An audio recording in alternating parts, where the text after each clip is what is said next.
G'day, Man United fans. Andy Tate here. Man United v Luton Town, the Hatters. Any hat will do for this review. And I'm going for Man United 2, Luton Town 0. A strong performance. The performance from Wednesday night in the Champions League, we use it, we go forward. We shut down ranks, we work as a team, us against the world. Man United 2, Luton Town 0. And that's what I'm going for. And this is where we move on now. Hey guys, let's stay positive. We've had a terrible season. We're not playing well, but we're 6 points off the top 4. It could be a lot worse. Score prediction for Luton. I'm with Jay on this one. I think it's about time things fall into place and we're going to beat someone convincingly. I'll go with you, Jay. 4-0. It's the world against United. Talk Sport, Sport Bible, all these media and news outlets, radio stations after us, getting clicks, getting views, because of us, because of our stature and our authority. Yes, it's been poor recently. It's a must-win game, almost like we said that whole season. The boys at Stretford Paddock. Well, I'm going to go with a 3-1 win. I think we can get the positives, block the media, trust our quality, get a 3-1 win. Hoyland to get to the main man. Pretty confident. So I'm thinking, we're not against Copenhagen, but I'm going for, I'm overly optimistic, so I'm going for 4-0 win United. Up the win, up the Paddock. Hello, my name's Jacob. I think Hoyland's going to score, and the game will be 3-0 to Manchester United. Come on!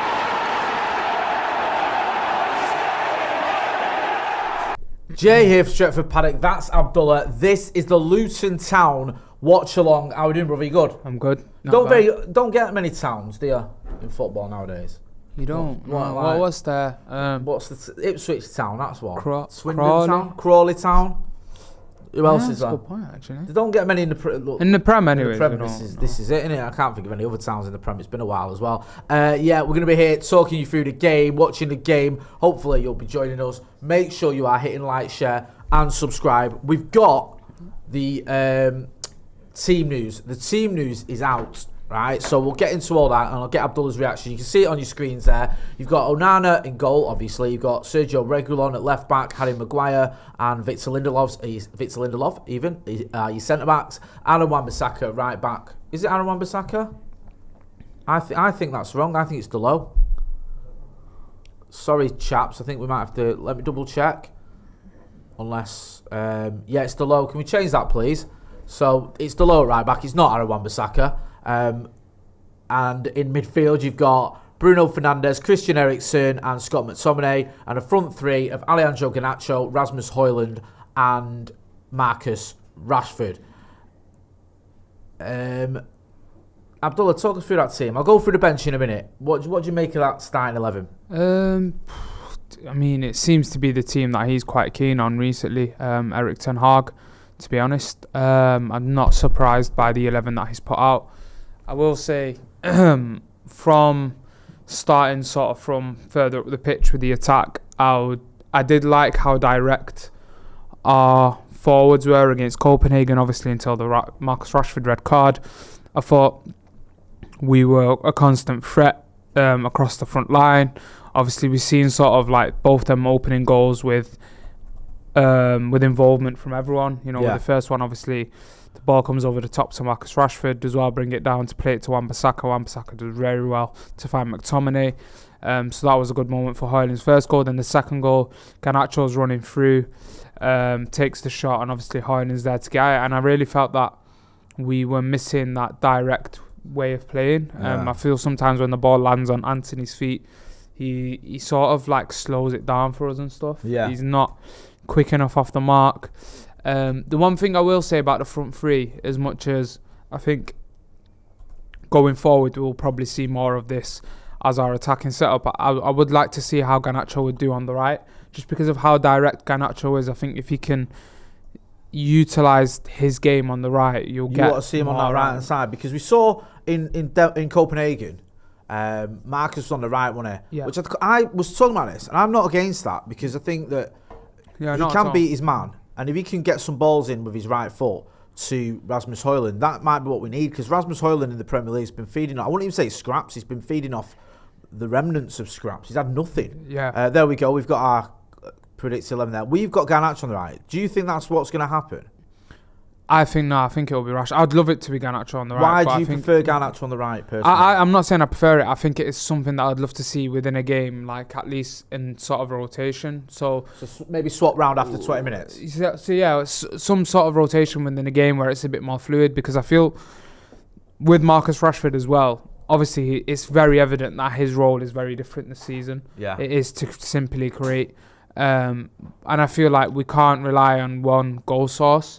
We need Bruno to get involved. We need Rashford to get involved. We need to get the goal scorers that were doing it last season to get in on goal a bit more.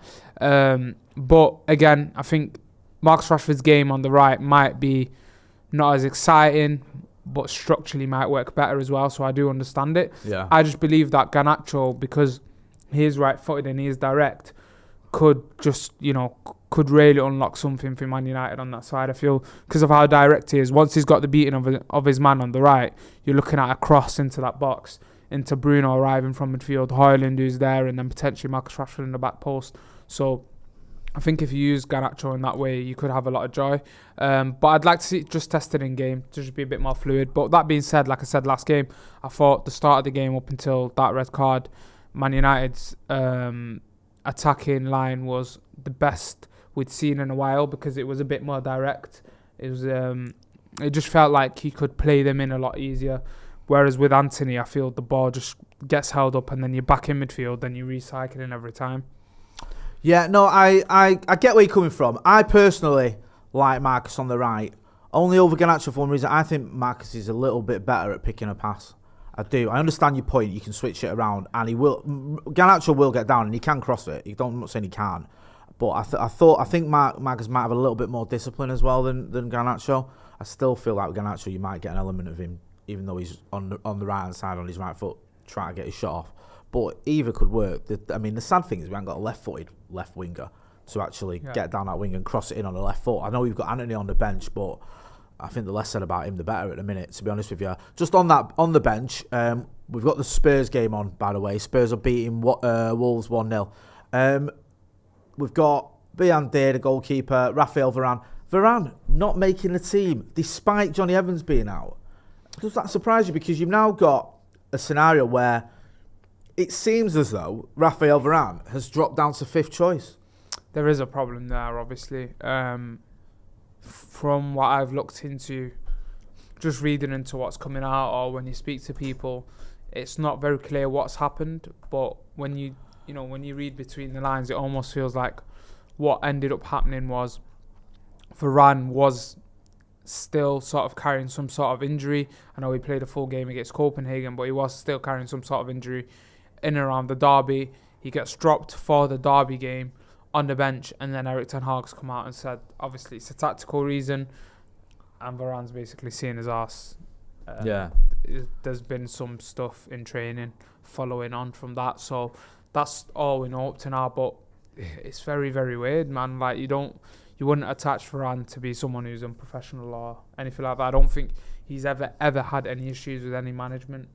No, it might be a little bit miffed as well, Varane, because apparently he turned down and moved to Saudi, didn't he, in the summer. Yeah. He's retired from international football. He's won the lot, both domestically in Europe and internationally. Yeah. And you might think, right, okay, I'm going to focus on United, and then finds himself sort of down a pecking order, getting dropped for 35-year-olds, and he might be like really miffed about that, because if he's fit, for me, he starts. He does. I like Victor Lindelof, and I've praised Harry Maguire recently, and I like Johnny Evans as well, but I'm sorry, for me, I start Raphael Varane. I think there was a point being made about their partnership, Varane and Maguire, but in my opinion, I actually see it that it's quite a balanced partnership. On paper, it looks like it. On paper, it does, but then when you need to look at that Copenhagen game at home, I thought Varane and Maguire defended the box really well in that 1-0 win, to be fair. Yeah. I thought most problems we had, again, came from the fullbacks sleeping, such as Delors and stuff like that, in some of the recent games as well. But when you look at the first game... Now, of course, the last game, he makes a horrendous mistake, Raphael Varane. with the clearance, which seems to be a problem within our team. The first goal, Aaron Wan-Bissaka just whacks it at Onana, who's on the line. Doesn't make any sense why that ball needs to come high. Sort of waist height almost, wasn't it? Doesn't make any sense. How's your touch, son? It's like, what are you doing? And then 2 seconds later, Diogo Dalot knows his man's there. He's looked at him and then sort of just leaves him. And then you're like, what is this defending? But then when you're looking at this passing as well, Varane does it for that last goal. And it's like, he just boots the ball. Like, just get it under control for a sec. There's moments. It's very strange the way we saw. I get fatigue plays a part because you're playing with 10 men for 60 minutes by the time the wheels came off. So I get you are knackered. Yeah. Do you know what I mean? I just think some of these players like Aaron Wan-Bissaka and Varane, they haven't played a lot of football recently, so they're getting thrown in, and I think it can be mentally. You can have that thing where we've all been there where you just your concentration isn't quite there, and just slight little mistake with that pass, slight little miss kick or whatever, and then it's it. Just let me run through the rest of this bench before we go to this interview. Sorry, Abdullah. We've got Amrabat, Hannibal, Mainu, Mount. I mean, very strong midfielders there. Good options in my opinion. If you do need to call on any of them, all of whom have got a half decent shout of starting. I know Mainu's only young; he's not started this season, but he obviously had that injury. Hannibal, I think he's been a little bit unlucky. Amrabat has been in and out of the side since he came in from on loan, and Mason Mount, obviously £65 million signing. He's another one who might be a little bit disheartened by the fact he's not getting starts. Palestri, Antony, and Martial, your front three. I'm going to get Abdullah's thoughts on the bench, but first of all, we spoke to the 1958 earlier because it's not, I won't say it's gone quiet, but there's been a lot of debate going on online with the takeover, what's happening, are we still sort of pushing to get the Glazers gone, which I think we all are, but with Sir Jim Ratcliffe coming in and this investment, it has gone a little bit quieter. So I spoke to Steve from the 1958. They've been doing a protest today, I think, near the hospitality end at Old Trafford, just about the way the club have been treating certain fans. When you look at what happened at Galatasaray at home, with tickets being sold to Galatasaray fans and then the club trying to blame the fans and all the rest of it. Anyway, here's what he had to say. Check this out. Jay here from Stretford Paddock. As you can see, I'm outside Old Trafford and I'm with Steve from the 1958, who's been protesting against the Glazers for a little while now. Steve, tell us what the latest developments are, what you've got planned for today ahead of the Luton game. For us now, we're looking at the way they're treating match-going fans. You know, the debacle with the Galatasaray game, the hospitality. The first thing the club come out with is blaming the season ticket holders for selling tickets. It was hospitality. You know, the statement said that they've not expanded on hospitality, yet there's a pavilion over the back now that holds about 500 people. So I don't quite get the ticket revenue, match day revenue went up significantly last year. I get that there was 3 trips to Wembley and every cup game was at home, so that's a factor. But they found a niche now, and they're homing in on it. So that's what we are protesting at the way the club are treating the match-going fan versus just making money from a quick buck from the hospitality. What would you say to match-going fans, that are coming down today, that hear what you're saying and want to get involved? Get behind us. We'll be in the northwest quadrant, behind the northwest quadrant at 2:00. Come and make your voices heard. We can't get enough people to come back. It's just come and help, make your voices heard, be part of what we're doing. It's as simple as that. What would your message be to the club? To the club is, the match-going fans seem to be the bottom of the food chain now, which, and that's not how football should be. It's not. I get, the times change, they run more like a business, but it's not how football should be. We shouldn't be the last thought to the Glazers and, to the owners of the football club, and that's what we're making a stand for. What about the in terms of the Glazers now? Because we're hearing that there could be this investment by Sir Jim Ratcliffe. That looks like it's on the horizon. Ineos getting involved with the club. Where do you stand now in terms of holding the Glazers' feet to the fire, and what's the next on the horizon? Well, I mean, first and foremost, we'll cross that bridge when we come to it. Because currently what we're dealing with is, I believe, speculation. Everybody involved with this takeover is under strict NDAs.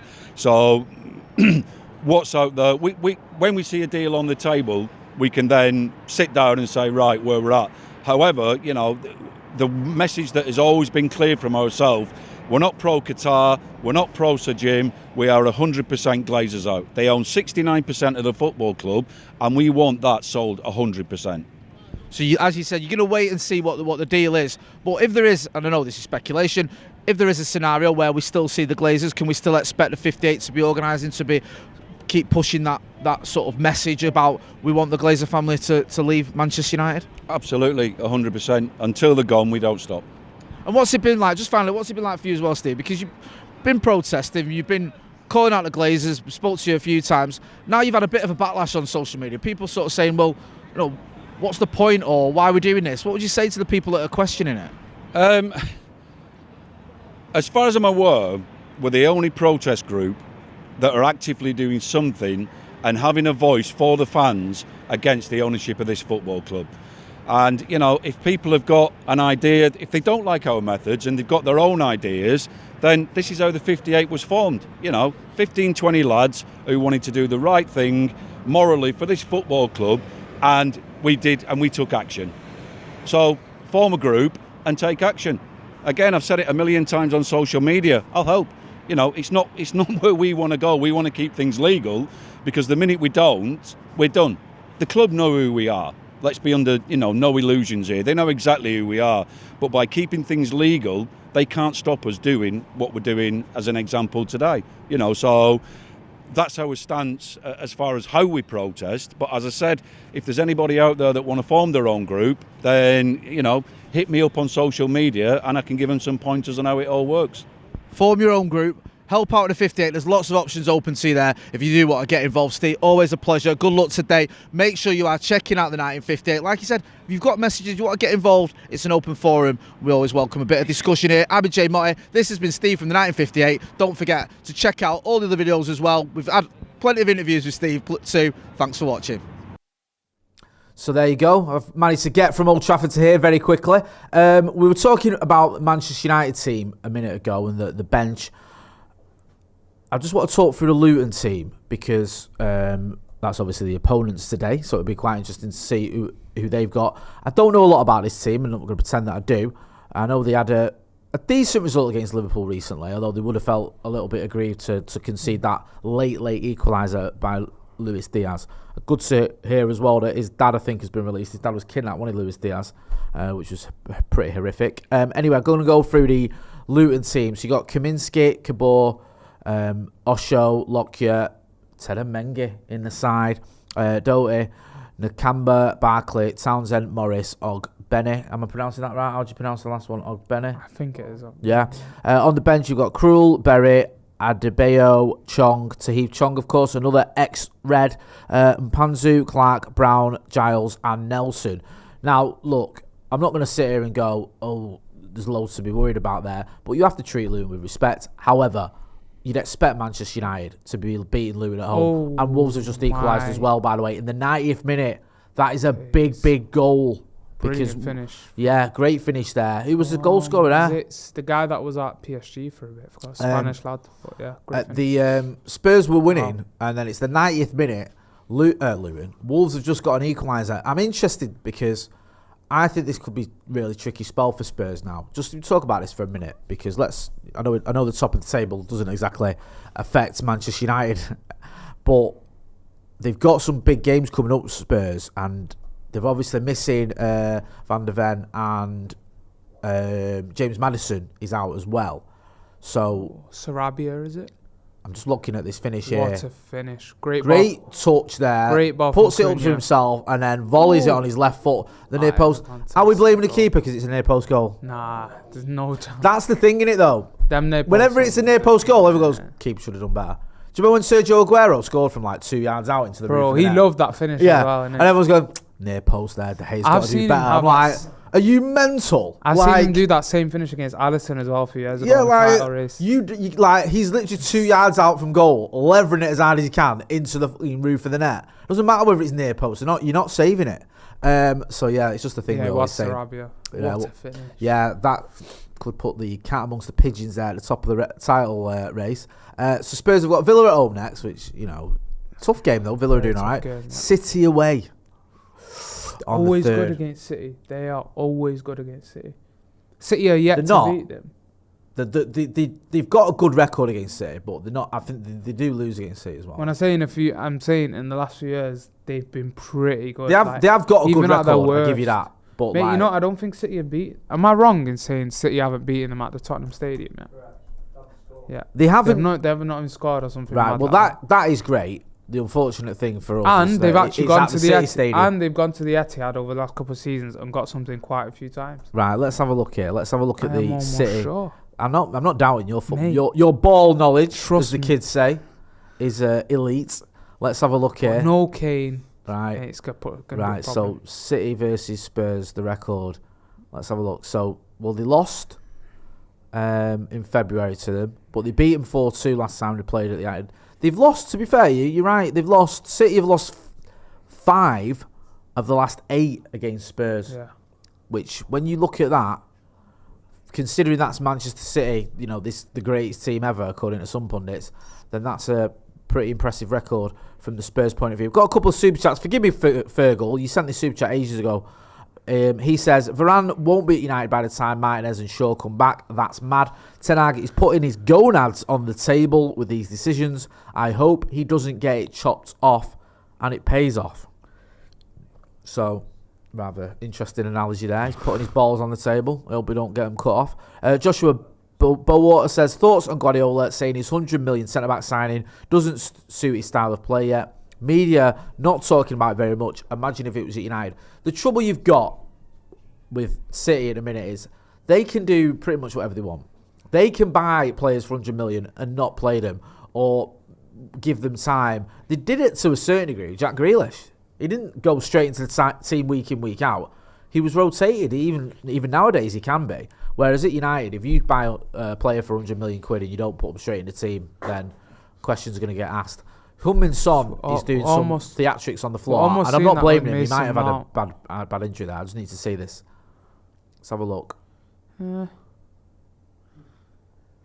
I mean, don't know what is going on there. That is so cheeky. Look, I don't think there's much nothing in that. wrong with that. I think he's trying to buy that Heung-min Son. Is it Craig Dawson? He's trying to buy a red card. He is. Craig Dawson's left his... as he's getting up, his foot is near Son's crotch, which obviously can be very dangerous. But I don't think there's anything in that. Everyone loves Heung-min Son, but I've not forgiven him for that Cavani goal that was disallowed. I've seen him have a bit of them moments as well. Never. So. Remember, Scott McTominay went like, I won't even touch you, but he went. Yeah. He's like that. Going to a single. It's like that. We ended up doing them that game. Right. And Heung-min Son threw himself to the floor, writhing in agony. And this is someone who's been in the army. Do you know what I mean? Like, didn't he get away with doing the community? I thought he did. I thought he went to the South Korean army, didn't he? I think he got lucky because it was in COVID or something. Oh, was it? I don't know. To be fair to him, I'm not knocking a kid if he done well. He go to the army. didn't do it. I know not all of us are Stephen Howson who loves the army, but some of us like if they said in this country you've got to go to the army, I'd be like, well, I'm not doing that. I'll go to jail, thanks. Anyway, I digress. Get involved in the comments in the chat. Let us know what you think about the lineup. Are you happy? Oh, here we go. We've got a bit of news on Heung-min Son, whether he went to the army. Said he earned exemption from the full 21 months. Bloody hell, 21 months of military service. Oh, it's because he won golden medal, didn't he? Oh, because he helped South Korea win football gold in the Asian Games in 2018. Oh, is that how it works?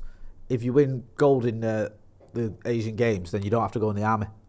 So, or not as long anyway. To be fair though, if he's going in the army, he's not going to be in the trenches, is he?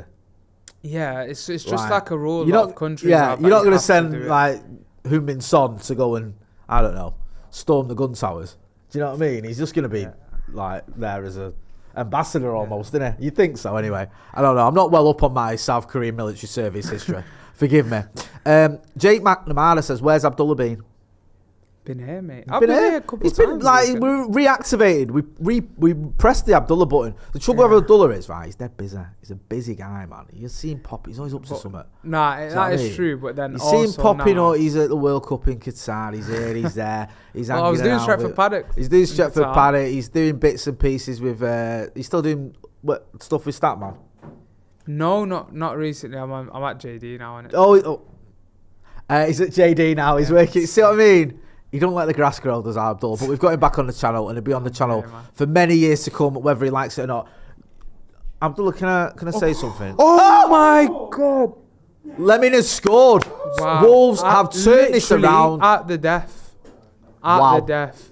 You know what? I absolutely rate O'Neill, you know. Do ya? Yeah, I do. I'm not just saying this because they won today, but I do rate him a lot. Well, 10 minutes ago, you were saying he's rubbish, he should be sacked. And now they're winning, you're saying you really rate him. That's not what you were saying off camera. What's mad, like, you know when they come to Old Trafford and they just, like, open us up? Yeah. Countless times. It was so funny because they got battered like Brighton the week after or the week even after that. But then the first, like, 30 minutes, they were doing the same thing to Brighton. Mate, I just want to say this. Is there any hint of VAR incidents here? Because you can't even celebrate a goal anymore, can you? Nah, mate, absolutely. I'm a bit annoyed that it's actually... What a ball, by the way. Is that Sarabia as well? No, he's well onside. That is well onside. Great run. Finish as well. Just does enough. Sarabia has absolutely turned this game around. It's a fantastic ball, that, by the way. Good finish. And Spurs, that's back-to-back defeats. I said it about Postecoglou.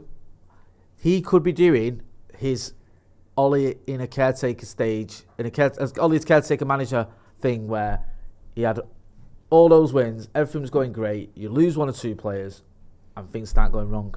And the question is, can he turn it around? Can he, when it starts going wrong, can he sort of stop it becoming a rot? Because remember that first season with Ollie, we won 12 out of 14 games and then we lost 12 out of the next 14. It was like it went wrong and it went south and Ollie couldn't stop it. Do you remember? We ended up finishing 6th, getting knocked out of the Champions League at the next round and out of the FA Cup by Wolves, funnily enough.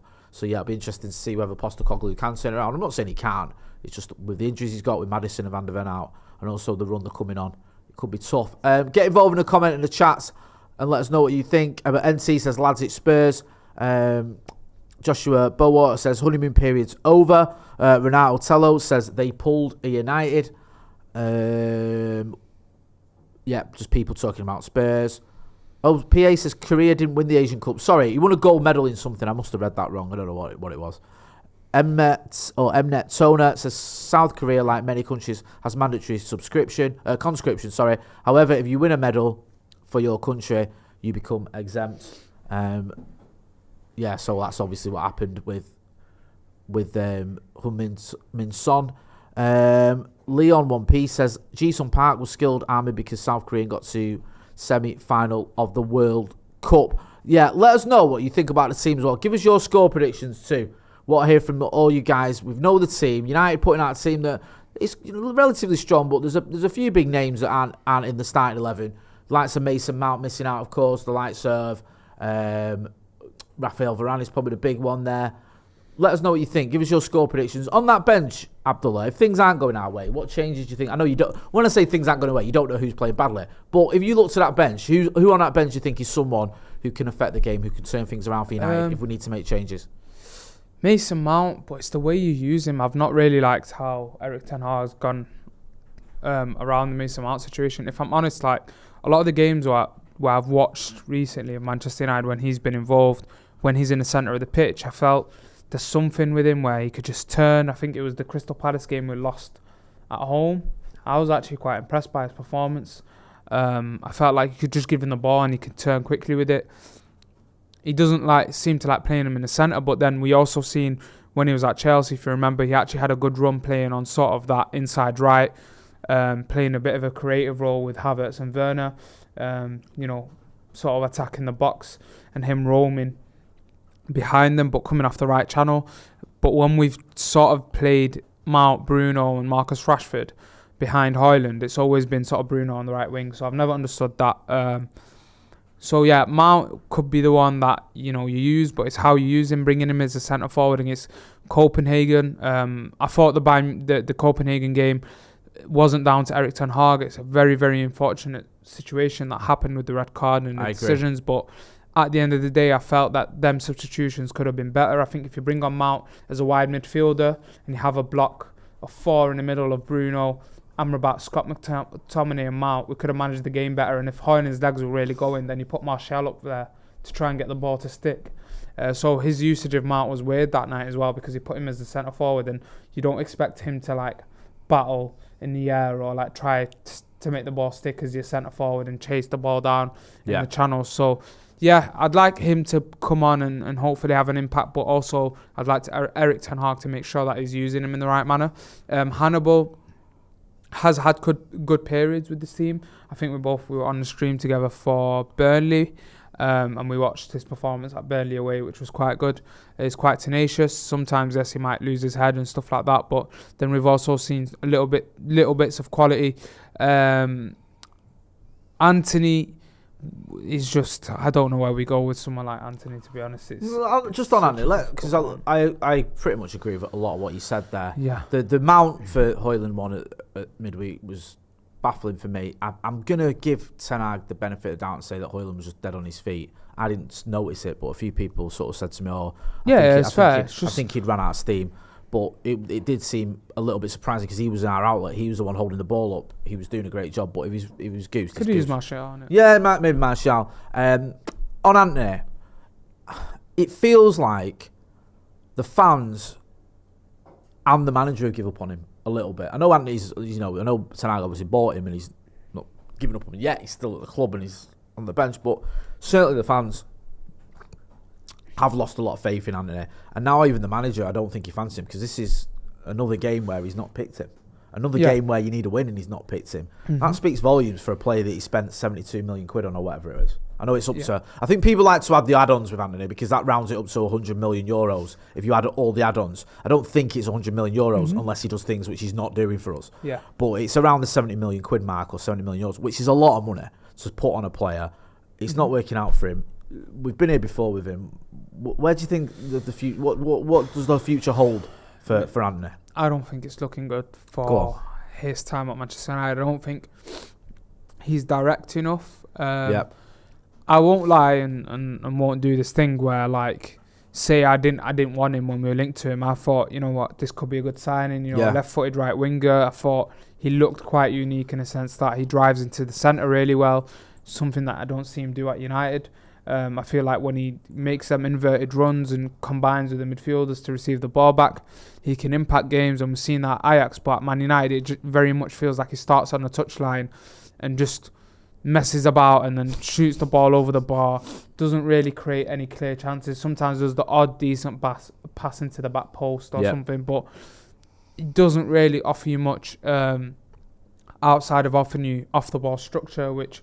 He seems tactically smart, which is maybe why Erik ten Hag uses him off the ball, but that just simply isn't good enough, and we know that isn't good enough. And I think if you fault Jadon Sancho, which from what I know from behind the scenes is that one of the faults of Jadon Sancho, it's not just because of training and putting in that work ethic, which there has been question marks over the last year or so with Erik ten Hag in regards to him taking in tactical instructions. So if you are faulting Jadon Sancho about that stuff, but then Jadon Sancho can also offer you a lot on the ball and a lot of quality if you can get him up and running, then isn't that the same, but the other way around for Anthony. So, I think it's not looking great for him on that side. It's going to be very interesting with what we do with Ahmad, because this could be the best chance he ever gets at Man United, but I'm quite disappointed at sometimes Erik ten Hag not giving breaks to certain players. I feel like I'm going to judge him off what he does with Kobbie Mainoo, because with Kobbie, I think this midfield is struggling a lot and is missing that type of player. Yeah. And I understand you don't want to throw young players in the mix and, especially when you're losing games and fans start turning on you and they'll say, oh, it's just all hype and he's not good enough and stuff. You want to sort of throw in players in the right environment. When you look at Pep, he does that really well at City. He takes players out the firing line, and obviously he's always got the quality of rotation in that side. But Man United, I feel like sometimes Erik ten Hag's been quite hesitant about using players, or when Hannibal's had a good game, for example, when we spoke about Burnley away, uses him for a game or two, then doesn't. So Ahmad could be the one that needs to come in, to be honest. You just get on to the chat there. Sorry. Yeah. So we're just going to run through some of the chats, guys. Ahmad not fully fit yet, so that's right. I'm sort of just speaking about where it could go with Ahmad when he comes back. I've just not really had that feel that we could see an opening for them type of players. I would absolutely love him to, be trusted when he comes in. You guys let us know what you think of Ahmad. I think he's got something in there about him, but he's never ever had in pre-season. I don't ever feel he's ever had the opportunity to play with the better starting lineups in pre-season. He almost starts pre-season with a rotated front line or a front line that doesn't set up very well. So yeah, it's going to be very, very interesting. This is a big one for Erik ten Hag, playing for his job, says Boss. It's an interesting one because I don't know if he's like playing for his job today. I feel obviously it'll put a lot of pressure if he doesn't win today, but I feel with so much change going on the club soon, with Ineos coming in and stuff being signed off, I feel like the manager could still have a bit of an extension period of leniency. But yeah, we'll have to see. Adam says Ahmad is a creator we could really use. Yeah, obviously if you watch what he done at Sunderland, I thought he was he was really good inverted, coming inside and creating and popping the ball back. But honestly, that right hand side is an absolute mess. Considering the investment we've had on Anthony and Sancho, where do you go from here? Is there any suggestions? Does anyone in the chat of a right winger that's caught your eye that you'd bring in? Last year myself, I did think Diaby would have been a better target than Anthony, even though I did want Anthony myself. To be fair, when we were linked to him, I thought Diaby made more, gave me more of a reason to have him at Manchester United. It made more sense because of how direct he is. Obviously, he's at Aston Villa now. Ben says it looks to me like Casemiro and Varane might prefer to rinse the money in Saudi. To be fair, I think with Varane, he is quite professional. He always steps in. I think with Casemiro, it's just you're catching him at that stage where it's his age kicking in. I don't know. It's very, very difficult. Thanks. Sorry, yeah, brother. Go on. I had to take over the role. Yeah, sorry. I didn't think do the super chats. Andy Tate was struggling to get into the ground there. He's got a ticket that I've sent him. So that's why I had to jump off the stream. Forgive me, but I think he's all sorted now. Yeah, we've done the super chats. Let us know your score predictions as well. Matteo, I don't know if you've read this. Forgive me. Abdullah says, "Where is Wan-Bissaka?" I think he's ill. Is that the word official line? Is that Aaron Wan-Bissaka has got a bit of an illness. To be fair, he's been injured as well, and he's come back. He's played a lot of football since he's come back. Well, he played the full game the other night, and he did sort of fall off a cliff a little bit in terms of his fitness. I think they were all knackered by the end, because playing with 10 men, it does for you, doesn't it? And especially the sort of, it was an hour, wasn't it? It was a good hour, if not longer, that we had 10 men for away from home in Europe. It's never going to be easy. James Stewart says, "I'd like to see us get Pedro Neto." Neil Sutcliffe says, "How good were the first 30 minutes the other night?" The sad thing about the other night, right? I don't want to labour it, because I think we've spoke about it a lot, but it's so frustrating, because I think if it's not for that red card, United win that game 4 or 5-0.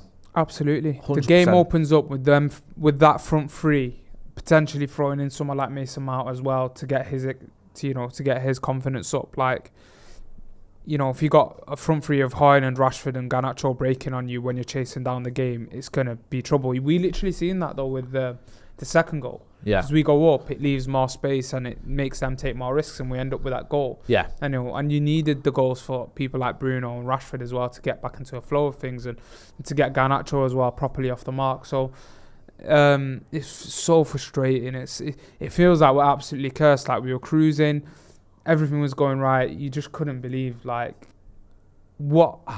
that happened, man. And right, that was the last thing that Marcus Rashford needed as well. So yeah, it was just one of those days where Rasmus Højlund got his hat-trick. Marcus Rashford, I thought, was playing very well for those first 20 minutes. Like you say, the last thing he needs is to get a red card. Obviously, that could be him done in Europe now. I think is it 1 game, but it might be 2. Even though it's a straight red. I read it could be. Yeah, they could extend it to 2. Yeah, because it's not a 3-game ban. Have a meeting before. I mean, he's probably going to get 2 in, knowing how looking in decisions this it's just season. Not 2, is it? Like, you can't, because the thing is, if the intent was there, so I sort of get it when you slow it down and show it to the ref in that sense. You're gonna give it, but then you have to have some sort of intent as well about making that challenge to be extending it to 2 games, and there was no intent. His intent was to literally. I think a lot of footballers come out and spoke about it at the time, a lot of ex-professionals, and Owen Hargreaves and Paul Scholes said it in the studio that day. And you know, they said like anyone who understands or plays football knows, you could tell his intention there was to protect the ball.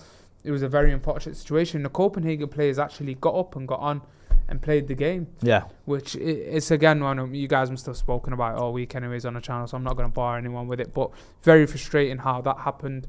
But I think Man United a win here against Luton is key because, you know, we've got this Ineos takeover stuff which will start filtering out from what we know over the last, you know, over the next few days. We'll start seeing more stuff about that. So I think, you know, when with this takeover stuff happening and structural changes that we're hearing as well, you know, a win off the mark to get then hopefully back into, you know, in from the international break at a very, very, very key stage of the season. I always say it when I'm on here as well at this time of the season. And I always say, you know, as we head into this time of the season, and December is where, you know, the titles are won and top four is made. I think when you go on them runs, it's what makes, it almost solidifies the way your season's going to end. Because it's always the toughest period. It's a congestion of games. You know, you see out European football. And, you know, when you're in a tight run like Man United in the Champions League now, where they've got to rely on other results and they've got to win every game and they've got to go to the Galatasaray away, they've got to get a win against Bayern Munich, you're going to be playing at a high intense level without rotation really, because you're going to need your best players in the league and in European competition. December's going to be key. So this win needs to be a convincing win today. Luton have looked good in their own home, but from what I've seen, they've looked quite poor away. I know obviously with it being a small ground there and the atmosphere and stuff like Luton, a bit of a tighter stadium and stuff, it's I've seen Spurs have a tight game there. I've seen Liverpool have a tight game there. Wolves as well, who we know can play under O'Neill. So, yeah, away from home at Old Trafford, Man United should be able to deal with them today. Yeah, I agree. Nick Collins said, would like to have seen Bayern Day start today, so he's got some minutes under his belt, ready for Onana going away next month for AFCON. Do you think there's anything in that? Would you like to have seen Alti Bayern Day getting a game? Very, very good point. But I feel like this should have come in the League Cup the other night against Newcastle. It just didn't make any sense to me if you were going to make that much rotation, because if Onana goes... which is always a thought I had, the same as the comment there. If Onana goes in the African Cup of Nations, then wouldn't you want to be prepared for that transition? Wouldn't you want to make it as easy as possible? Yeah. You know, and if Onana obviously settles in a bit more and is on a run of form, you're not going to drop him exactly before he goes away on the international break. You need to keep the flow of the team and the partnerships that get created out, building from the back if we eventually get that. So I felt like, again, talking about the decisions of usage of players and when to have players involved, and we talk about Kobe, and when Ahmad comes back, I hope I'm wrong, but I can sense that he might not really get his chance. Again, Ten Hag, there is question marks in that area, because that Bayern Day decision doesn't make any sense. He had 2 League Cup games where he could have used him and he didn't, to prepare him. Yeah, that's point. That would have been the ideal situation, wouldn't it? To use him for one of those cup games. I know we're out now, but he didn't. So we'll have to wait and see what happens with that. Hopefully, Bayern Day can come in and do a job, because it is really annoying. The fact that you thought you had Onana not going to the AFCON, because apparently he wasn't going to go, was he? That was all the reports were saying, that he was he was retired from international football, and obviously he's decided he wants to play it for his country, which you can't blame him, to be honest with you. Yeah, you can't blame him. It's obviously an honour for a lot of these players to be there at the international stage. I think actually I don't even remember him, but I think when I was at the World Cup, I think he was played for Cameroon in the game I went to, Switzerland. Because didn't he play one and then he left the World Cup in a huff? Did he have a row with a manager? I think that was the one I went to. So he played against Switzerland. They lost 2-1, if I can remember, or 1-0. And then, he sort of had a bit of a row with the manager. People asking about Aaron Wan-Bissaka. Aaron Wan-Bissaka is ill, is the answer to that one. Nick Collins says, I don't even think he wanted Bayern Day. Zion Suzuki was who he wanted, but he turned us down. Some people there trying to say that. Yeah, make sure you are hitting that like button as well. If you're not doing, Make sure you subscribe to the channel as well. We want to get to, what are we on now? 723. Let's get to 730,000 subscribers by the end of the year. We can do that. Keep going. We can do that. How come we're bottom of the Champions League, says Martin Darcy? Because we've won one game so far this season, my brother. That's how that's happened. Serenity says, just got here. Can anyone tell me why Varane isn't starting again? Still not fully fit? I don't think it's fitness. I think he is fit. I think Erik ten Hag said he was fit yesterday in his press conference. It's been tactical. And for whatever reason, Erik ten Hag, who did like Varane last season, he did play Varane quite a lot.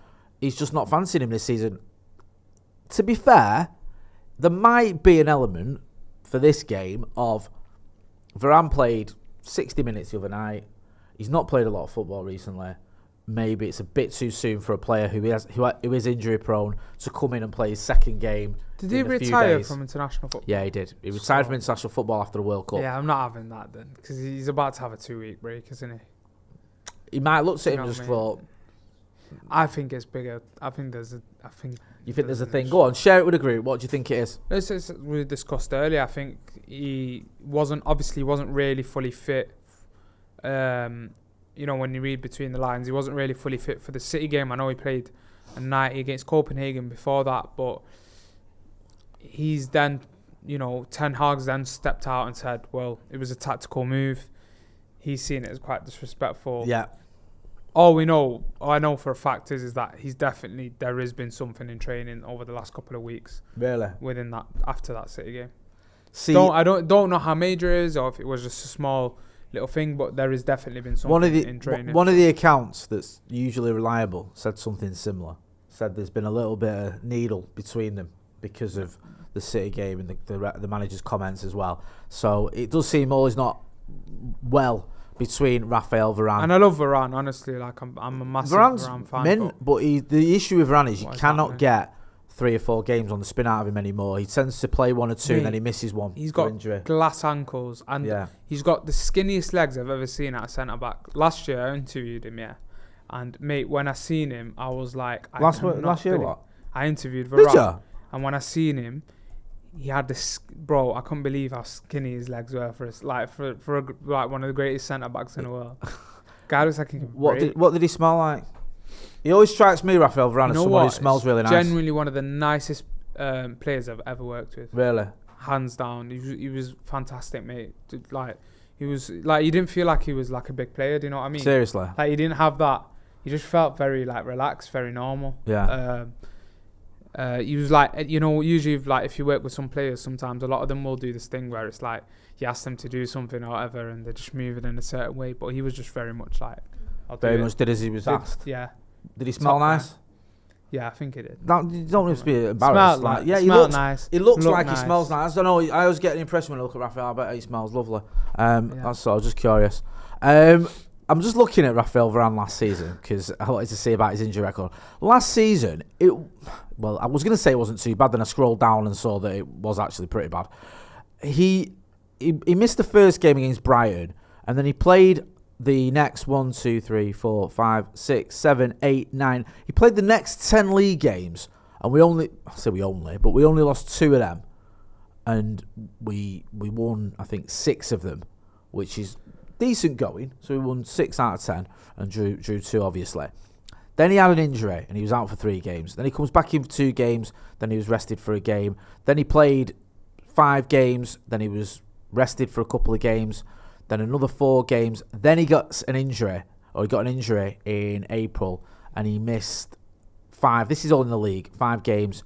Comes back for the last 3 games, and then he's on the bench for the last league game, but he plays in the FA Cup final. But then again, he missed the semi-finals of the FA Cup. He missed the quarter-finals of the FA Cup. He missed every round of the Carabao Cup until the semi-final. Second leg was his first appearance in that. And just in the Europa, he missed quite a few games in the Europa as well. He missed the Sevilla game, the last game where we got knocked out. He didn't play in that. He played 45 minutes in the first leg though. So last season he did all right, but not great in terms of injury. I can understand why the manager's looking at it and going, if things aren't brilliant between us, plus you've got this injury problem. I know he is Raphael Varane. He's one of the best defenders over the last sort of 10 years that there's been. I can kind of sympathise a little bit with Erik ten Hag, even though I don't agree with the decision to drop him. I can kind of understand where he's coming from, because you need defenders, or centre backs especially, you can rely on week in, week out, and he's not really that guy, is he? He's a bit sporadic at best, even if he is nice when you. I think one of the things over the last few years in Manchester United is that lack of a centre back partnership. We almost thought we had it with Varane and Lissandro last season, and again you had then the injuries come in. You've got to look at, I think when Maguire joined, we had a couple of decent partnerships popping up here and there, but nothing that sort of held together in that back line. So yeah, I think Manchester United have really struggled to have that, and it's one of the key things to being a successful setup is to have a reliable partnership, two centre halves that know who steps out, who drops in. And yeah, Manchester United really struggled with that, whether it's injuries, managers changing with different styles and then having to play a new way. It does take a lot on some of the players as well, because when you look at Harry Maguire, fairly gets criticised over the last 2 seasons a lot of the time, but then also you've got one manager that's asking you to play in a certain way, then the next manager that's asking you to play in a certain way. Same thing with the fullbacks. The way that Erik ten Hag uses the fullbacks isn't my sort of, people might not realise this a lot, but I think he presses with the fullbacks, and it leaves us exposed in certain ways, whereas it's not the way I would press into midfield, when it just ends up being a failed press and the ball gets knocked around them. It sounds very nerdy, analysing like that, but it's... Well, that's why you're here, because you are that guy that does all his analysing and does all his nerdy stuff. You're a bit like Steve on that respect. But it does impact the players. Yeah, I know it's important. No, it is. You need a bit of yin and yang on this channel, so it's good to have you doing your analysis and me going, I like him because he scores goals and runs fast. For all you know, mate, I could be waffling. I'm waffling. I believe you, and I buy into it. Honestly, though, even when it comes down to the fullbacks, it is a big Sam difference. Allardyce, sorry to interrupt you then. Fergie Sam Next Allardyce. manager. Big Sam. Mate. Someone rang me when we got rid of Ollie, saying, someone who I respect as well, which was quite disconcerting, saying we should get Sam Allardyce in. And you know what my shout was? I didn't even argue with him. I thought, I can't bother arguing. It's 11 o'clock at night. I'm almost about to go to bed. I just went, all right, yeah, okay. Was that after Ollie? Yeah. No, I thought it said after Jose. You know what my shout after Jose was? Go on. It was it after Jose? Or was it after Ollie? It was Eddie Howe. It was either after Jose or Eddie Howe? Eddie Howe, no, yes. That would never... Producer Ethan is applauding that. Do you know? Do you say something about producer Ethan? Right, he's a little weasel because he thinks he's smart. Right, we did a tweet the other night, and my missus, right, she never flags up anything on our socials. She said to me, we was at home. I thought, I'm enjoying a nice evening off for once. Cheeky Newcastle. Yeah, and she went, who's done that tweet? And my heart sank because I thought, oh my God, what is it? On Paddock. He went, United must be looking enviously or something. I can't remember what it was. What was it, Ethan? Was it? How quickly and possibly Eddie Howe and United. That was it. On how quickly Postecoglou, Emery, and Eddie Howe have done well at their clubs and serving things around. And I thought, Eddie Howe, I thought that's definitely Ethan, that. And the sad thing is, it's not even that far-fetched because Eddie Howe has hit the ground running. But I don't think he could have come to United. No, mate. If he'd have walked in that dressing room after all, he would have just got ignored. Yeah, he would have struggled. To be honest with you. Come on, lads. I've just taken Bournemouth to 20th. Trust me, I know what I'm doing. I think it would have struggled. Anyone would have struggled. We've literally seen every type of manager. I think Eddie Howe, he's much better at a small club. Like Bournemouth, Burnley, Newcastle, those types of clubs. Do you know what I mean? Like where the expectation isn't there. They're just happy they've got a football team in that town, that kind of thing. They get the odd win against, watch this stream go off now suddenly. And stuff like that. Even presses the wrong button. Bit of a memorial thing here. I don't know if you've noticed, it's Armistice Day, so they're having some wreaths being put on the pitch.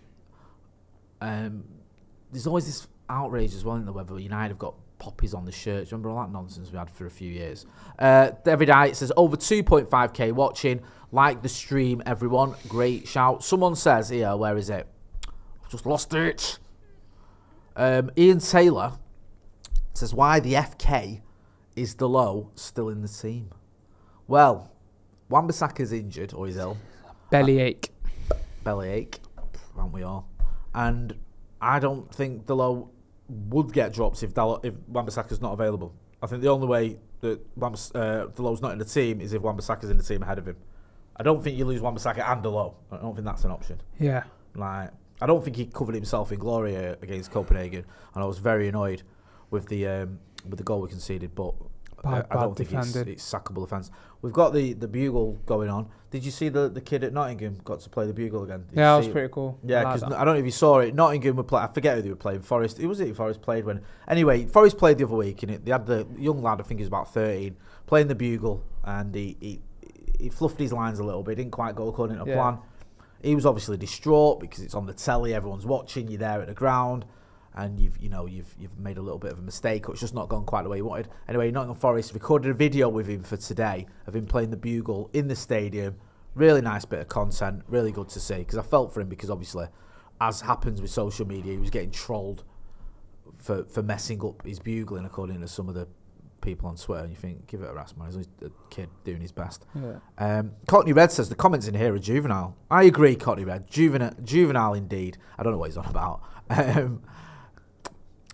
United will scrape it, says Healthy 1, 2, 3. He says 3-2 or 2-1. What was your score prediction, remind me? 3-1, as always. You go for 3-1 all the time? Yeah.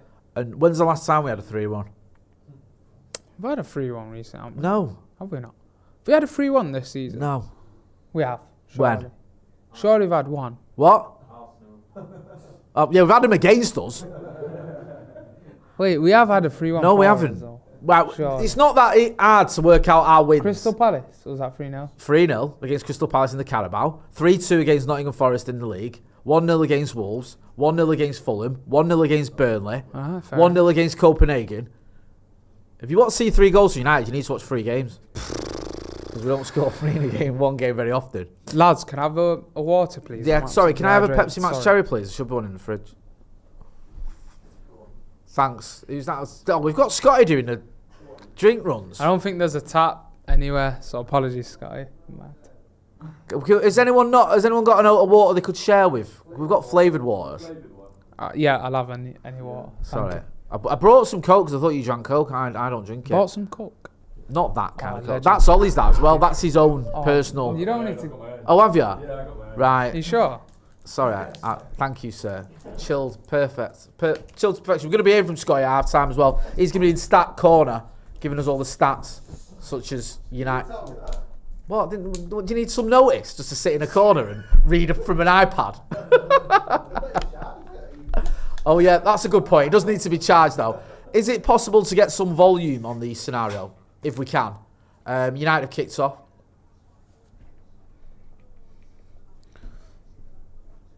Looks like Harry Maguire's on the right. Which is the thing apparently that he doesn't want to see. He doesn't want to see Maguire starting on the left hand side. This is where I don't. This is what I'm saying. I'm already seeing this. Someone's saying Everton have scored in the first minute. Against who? Let's have a look. Yeah, but you see any scores coming in, give us a shout. Let's have a look. Everton. Yeah, they have.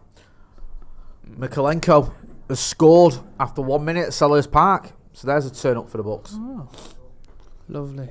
Everton are going to get out. I think they're going to survive, aren't they? They'll be all right.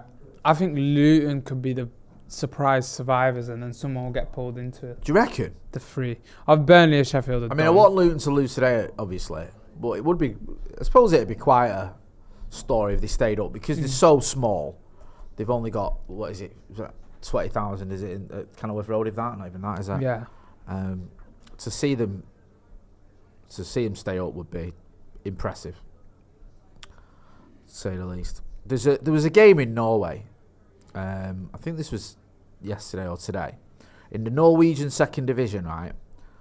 Lyn 1896 FK were going for promotion, yeah?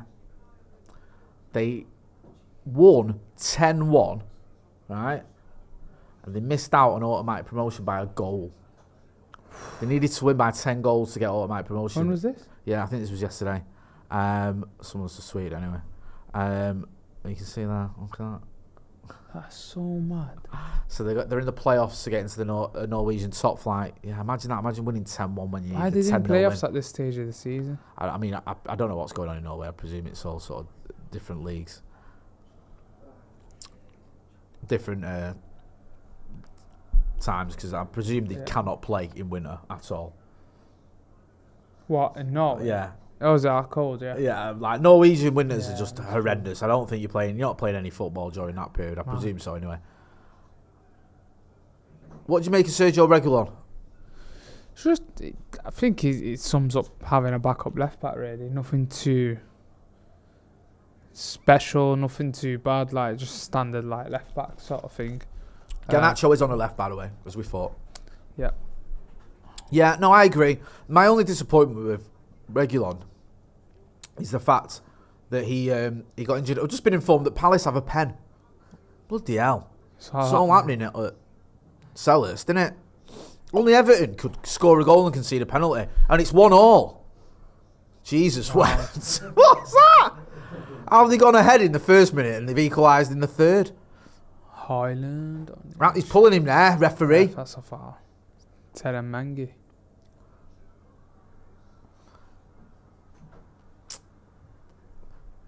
He was class Teremangi. Just one of them, innit? Looks like Deleu's like sort of inverted. Rashford's holding the touchline. Yeah. Every time I feel like the one thing is when he plays on the right, Rashford, like in this sort of style. Yeah. It feels like he gets the ball on the touchline and just like a sea of opposition, then he just pops it into the centre. Yeah, I know what you mean. It's just so dead to watch. Hit that like button, please, people. Let's get to 1,000 likes. Over 2,500 people watching. Over 2,700 people watching. Go on, Maguire. Just set it. Oh, that's a bad ball from Maguire there. Rashford was there, waiting for it. Why didn't you just lay it into him? I don't understand why he's just not knocked it straight down to Rashford there. Don't know why he's asking for. No, I don't know what he's asking for there. But he's not getting to get anything. There was no foul. What are they looking for? A penalty? United. For what? What, though? Handball. Oh, I didn't see the handball. I'm not saying that. We ain't getting nothing. We don't get things. When's it ever go to VAR and we get it? Oh, 1 sec. Yep. Oh, that's a pen. That looks like a penalty to me, my boy. That is a penalty to me, that. It's not been given. Yeah, lovely. Do you know, typical. That was United. It'd be a penalty against us and a red card. Ever goes. It'd be a penalty and a red card and we'd have points docked. I think the only thing is there's that thing in it. Is the top of your shirt not a thing? Mm-hmm. Can it be on the top of your thing? That's hand there, mate. It's not. It didn't even like hit him here. Look, like here. That was here. Right.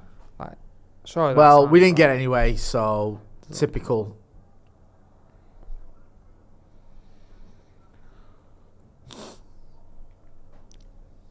I'd love to see Hoyland get on this score sheet today.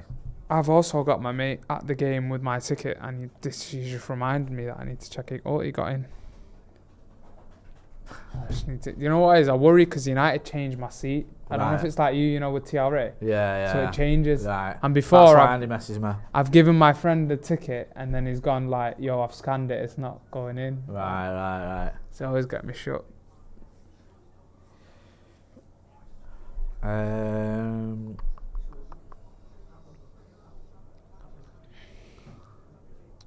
Lindelof over the top. Rashford. Oh. What happened now? Scott challenging for the ball. Come down to Rashford. Just volleys it. It's interesting, McTominay's role, I don't understand it. Like, he pops up in the box, but then he's also the DM and the physical presence in the field. And that's what makes it unsustainable, because his assist for Hoyland was class. The run was good. It was what I'd want to see if you're playing him as a number 8, which he's not been great at, in my opinion, when playing at 8. But he done really well. But then also, you feel like it is a bit unsustainable. Like, if you go play against a big side, you can't just have him popping up in the opposition's box all game and just leaving Eriksen in the centre. Did you know that today's Marcus Rashford's 250th Premier League appearance for United? He's Yeah. the youngest player to reach this milestone. He's played a lot of games. Impressive, isn't he? He's played a lot of games for a lad of his age. Also, just on the Wan-Bissaka thing, I don't know if you know this, but Ten Hag spoke about it. He said Wan-Bissaka was ill, so he had to change. It is what it is. We have to do it more often. This is what I'm saying. They know the principles and the rules. We worked on the cooperation, and that is clear. Now they have to bring it on the pitch. He says you have to win your duels. You also need good organisation on the pitch and defend well. Even more, you need quality with the ball, moving with the ball well, and creating chances. So, yeah, we can all agree on that. Just need to make sure we do it.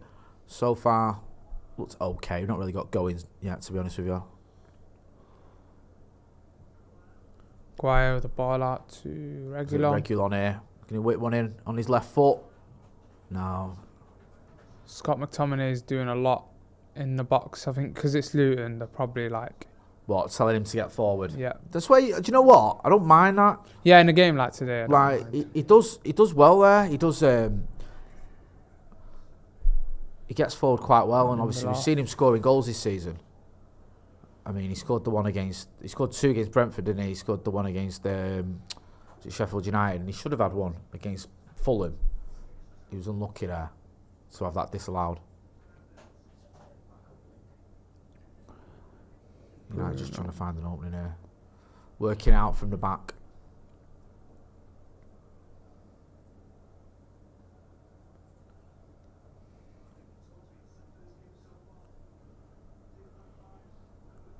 Ericsson out to Right, so Rashford here on the right hand side.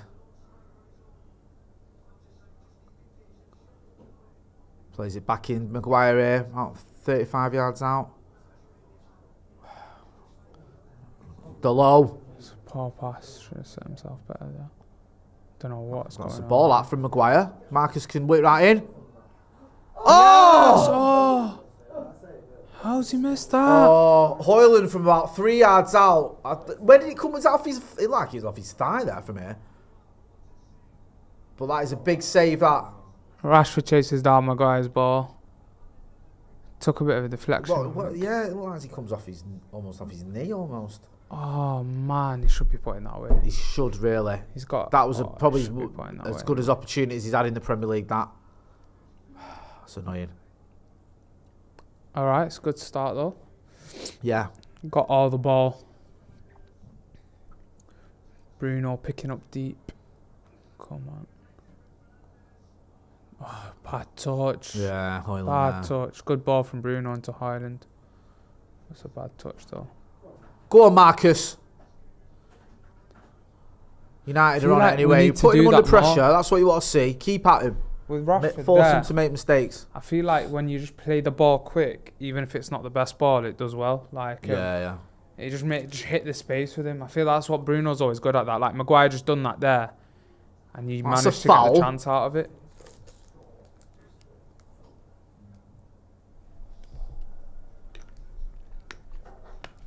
It's a foul from about Garnacho does well. 25 yards out, maybe.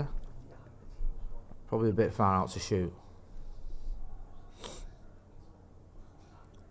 Yeah, I think Luton out of the promoted teams have got the best chance from what I've seen. Yeah. Just because of the home games. Yeah. I mean, quite a few people made that point where it's like if they stay up, it'd be down to that. Yeah. That's it, innit? You need something like that. You need something you can rely on. If you can rely on your home games, then fair play to you. It's obviously a difficult ground to go to. That's fine, play. That's never a foul. That's so soft. I'm tired of these refs. I'm Honestly, so what has he tired done of it. there? I'm just so tired of it. Every 50-50, every VAR, everything just goes the other way. Every single time. Doesn't make any sense. Oh, lucky that Hoyland. Should just adjust himself better there. Oh. Got in stuff. There's a big bit of goal there, isn't there? That he could hit.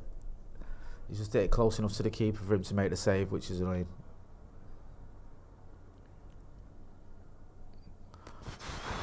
Keep going, though. It'll come, Rasmus. 5 already in the Champions League. I know, man. Mad that, That is and decent, we're that. going to get knocked out. I know. It's going to be like that one. Who else had that once? Was it Bruno? Marcus is Rashford had one. Rashford yeah. in that same season, he got the Yeah. hat-trick against Leipzig. I think he was top I scorer remember in the Bruno groups. was doing well in the, like Europa. Ronnie had it. Was it 6 in the groups? Oh, Ronaldo. Yeah, that was Remember? it. Yeah, there's always one that's like pops. It's mad how we off, always isn't do really well in the groups in terms of one goal scorer, but we never do well in terms of the team. it? Yeah. We're pretty much out of that now. Yeah, it's going to take a bit of a miracle for us to stay in the Champions League. Because what's happening? Bayern have still got to play both of them. Other Yeah. team. Oh no, they've played Galatasaray twice. Oh, have they? So what Bayern got to do? Play us in Copenhagen. Right. So you need Bayern to beat Copenhagen, us to beat Galatasaray and Bayern Munich, and then Galatasaray and Copenhagen to draw. Is that what? Galatasaray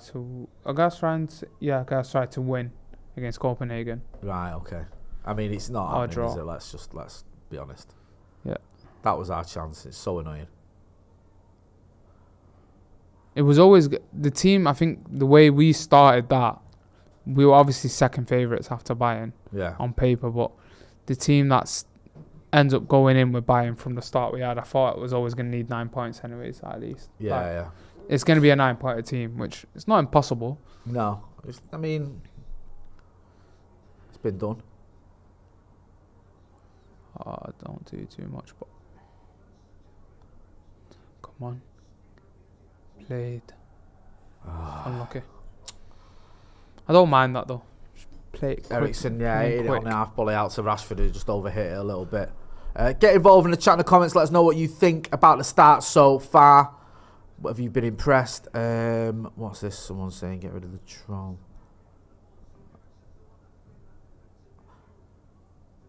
Lollipop says sums United up since Sir Alex retired. Okay.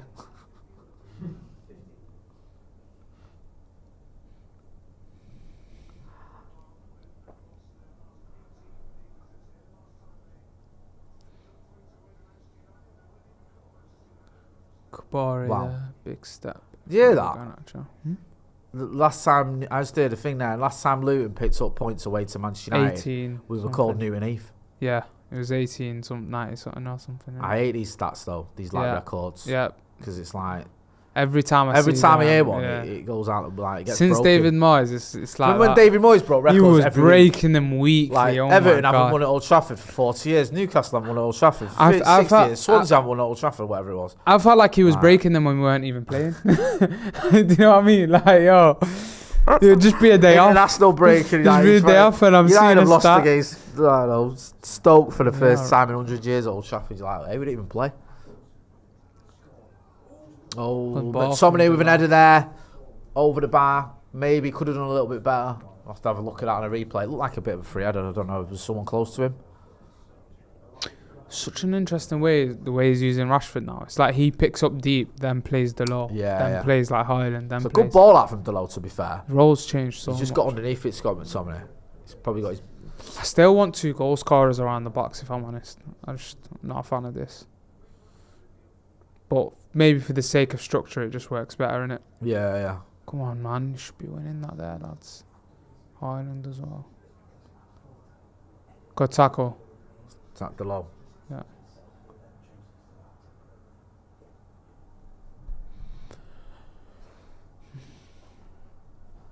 See what the comments are saying. Hit that like button as well, please, people. Paul Worsley says, here's a stat for you. Both Villa and Newcastle have never finished above United in the Premier League. I think he means together. What does it? Or does he just mean... I've just never. Never. They've never finished above Pretty us mad, in the considering Premier how League. absolutely shocking we have been the last few years. That'll change something. That'll change this season, though. That's mad, that. I thought Newcastle were having a better season than they actually are, you know, in the Prem. What do you mean? I was caught out a bit by their... I don't think we're far off them. How's the table looking, actually? The Premier League table, I'll tell you now. I mean, not that I don't look at it anymore. I've not looked at it for ages. I couldn't even tell you where we were. So, obviously, top is City, because, you know, that's what they do. Even though they've got 115 charges hanging over them. Spurs are second. Arsenal are third. They're currently drawing 0-0. Liverpool are fourth. Villa are 5th, Newcastle are 6th, then it's United in 7th. So as it stands, we're a point behind Newcastle. Well, if we win, we go a point above them, but they've got a game in hand. So that's what I'm saying. I thought they were like a bit more clear. No, it's like Arsenal are only. I know it's only 12 games in or 11 games in, 6 points above us. It's not the fact like it's only early days. It's just some of these losses, like losing at home to Brighton and to Crystal Palace. I think with United, it's not because a lot of it's just been the performance more than the results. Like Andre Onana's just levered the ball straight to a Luton player and set them up on the attack. I think he might have been a bit bored. I was as well, to be fair. It's a good thing he's done that. Get these lot moving. No, it's a goal kick there. I don't know what Onana was doing. Is it a goal kick or is it a corner? Goal kick. It's a corner. It's a corner. Glad we cleared that up. Yeah. Pretty sure he pointed to a goal kick. I thought he pointed to a goal kick as well. That's what made me ask. But it's not. It's a corner. And just Townsend. Wait, isn't he left-footed? It's so random, innit, the Luton team. I'm bugging. Like, no, I'm absolutely bugging because I actually thought Townsend was left-footed. I'm usually quite good with my right foot, left foot. Yeah. I can't remember. I just remember him having that. Maybe I just seen him score a banger with his left. Remember when he was like the best player for England for about 45 minutes? When? Do you remember? I can't remember. Was that qualified under? I think it was under Hodgson. Yeah, I remember a game where when Townsend was unreal for England. I remember when him, Zaha, and that just randomly came in. Yeah. There was a game. He scored. Wasn't it Townsend that scored an absolute worldie for Palace against City at the Etihad? Yeah, I remember that was all. Yeah, that I thought he scored his left. He's a strange guy, isn't he, Andros Townsend? Did he have a hair transplant? I think he had like he's got a proper afro now. I don't remember. I thought he was going a bit thin on top. Yeah. But he's got like a right fro now, so yeah. People always ask him about that. What? People always ask him about that. What about his hair transplant? Joke, yeah. Did he? So they should. If you're bald, man, just embrace it. Not about having hair transplants. Absolute sellout. United spraying it out here to the width. And Alejandro Garnacho running into the box. Go on, my son! Oh, unlucky. He's hit that well over.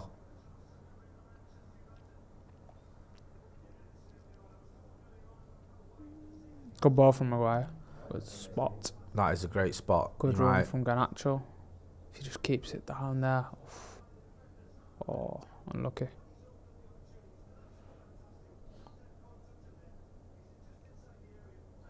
Oh, if he goes near post and low there, you know. He's got to at least hit the target. He's just got underneath it. And I think with Garnacho, it's not quite coming off for him this season. I still, this is why I want to switch love our the kid, don't get me wrong. He's so direct, he's so quick and he's explosive, and I like Garnacho. I just think he serves us so much more. Because recently he's been really good at like getting past his man and knocking the ball in. Like we've seen it for a couple of the... Sometimes, I still think at times his decision making can let him down. No, of course. But like it's more like, you know, when he gets past his man, he's starting to actually get the ball in the box, needs to which get he his never head up did a it bit before. More. That's one of my criticisms with him. Jay's anti-chafing says, Jay, are we having Christmas round yours this year, son? I don't think I can get my new sofa in time, so can't be at mine this time round. Yeah, I'm sure that'll be fine. I'll run it by the kids and the missus. What a nice game to watch, Man U, says Shanzi KM. Hoyland's Haters says Man United. Oh my God, that is so poor. Deary me, what's going on here? Deal with it. Can you just deal with it before we give away a pen or something stupid? Luton in our box and United getting themselves in a little bit of a pickle, although... No one knows who's picking you up. No. We're alright. Onana's got it. He's telling everyone to chill out, don't worry. Calm down. Follow my lead.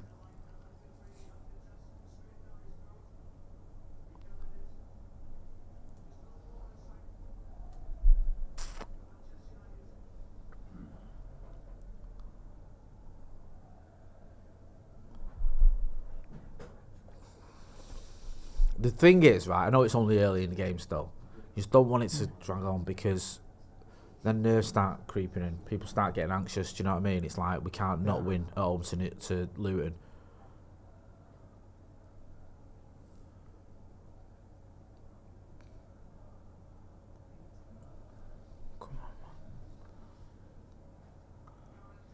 Garnacho again on his left-hand side. Head up. Played. Plays it into Ericsson. Fernandez, ball's whipped in. Oh. It's gone through a couple of people and then It's gone it's over gone to Hoyland, Rashford. then to Rashford on the back post. I don't think he was expecting it at all. Then. Good Have a ball look. though. Oh, it's just onside. Is it? Oh no. He's almost expecting the Luton player to hit that, innit? Scott. Oh yeah. Scott McTominay keeps making them runs in the box. I know. That was unlucky. That was a good header. Oh, get over that header. Who's on that here now? Luton have the ball just inside their half. Right, Rashford. Go on, son. Get down that right hand side. That's better. Great ball. Bruno. No, Bruno's not enough on it. To Rashford, get to Regulon. Okay, back to. Oh, for God's sake, Bruno. Get it on target. Good football, though. Just need to hit the target. It's decent bit of play, but it's just same old, just spooning it over the bar.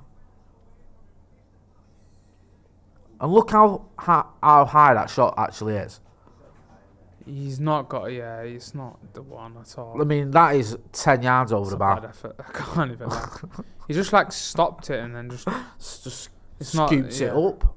Yeah, exactly. It's just, the shot was come never on. You gotta. Well, Luton getting down this right hand side, conceding another corner here, United.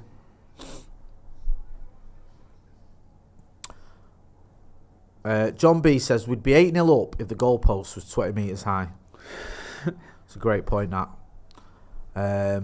Well, there's some people that are so reactionary. Maynak says, get this Bruno clown out of my club now. Probably been our best signing post, Fergie. I don't think there's any need to get him out of the club. Someone else saying Ericsson is slow. Claire Heffer says, build-up has been good. Shooting, woeful. I agree with that. Yeah, spot on pretty much. Oh my God. Oh, that went right across the goal, that. See, the thing is, teams like Luton are just going to look for them moments. Garnacho, was it? No, Ericsson. They're definitely not Garnacho. Oh God, Ericsson there. As soon as he showed any of that ball to the Luton player who's taking it off him, he's not the guy for the counter-attack. I feel like Luton are going to get like the tails up a little bit here because it's like the more they get out of the ball, the bit more I confident. don't know how we expect this midfield to survive in the season. Ericsson, McTominay. You have to find something different. It's just not the one. Yeah. Even if I said this like before the Copenhagen game, I was like, even if we get a run of games with it, like I just see us getting like caught really badly with it. Like if we go to Anfield and play with that midfield. If we went to Anfield and played that midfield, it'd be another 7-0. Word, yeah. I don't think any sort of battering or any situation can like hurt a United fan now. Like we've seen it, like every sort of bad thing happen. Lost to City in the FA Cup final. Lost 7-0 to Liverpool at Anfield. I know. It's just expected now.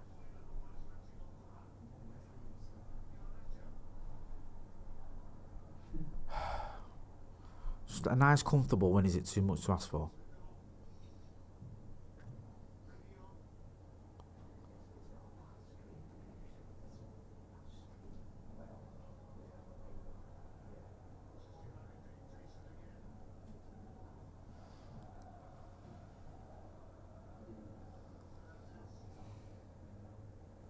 Bruno over the top. Oh, I wish Regulon was alert there. Oh.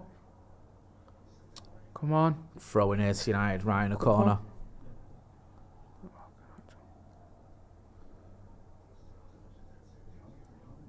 Do you ever have this convo at Old Trafford with people about the ball boys? Go on. And that they're very bad. Yeah, I know what you mean. They are so I feel bad though when I'm saying it, like I'm picking on them. But like they're bad. Like, bro, do you know the amount of times they just fumble the ball? The amount of times they throw it just in the look wrong at way it. and just like look at, oh my day. Yeah, like, especially chasing the game and like... is it... It feels like... Oh, I don't want to say anything wrong. They're not like academy players. Jose had the academy players doing it. Yeah, Jose had them well drilled. It was like like the army. Well, it's these little things, man, that matter, innit? They always piss me off at Old Trafford.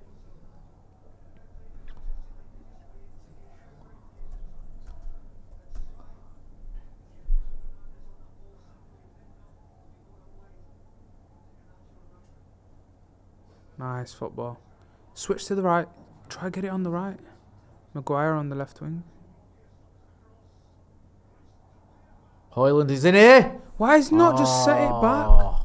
You don't need to turn and shoot every time. The shot just wasn't on there. He needs to look in front towards Bruno and Rashford there. He did have options. Or on the edge, yeah. This is another thing though when he's that. He always desperate tries for to his Premier turn League him. goal. Yeah, I feel like with Hoyland, it doesn't help like how he's got this physique and stuff. He always turns on himself sometimes. That's better. Look at that layback. Much better from Hoyland. I feel like if he starts just late knocking it back into his teammates rather than forcing these shots, sometimes it will just be better for us. Yeah. Just that exact moment there with Eriksen is what we need to see.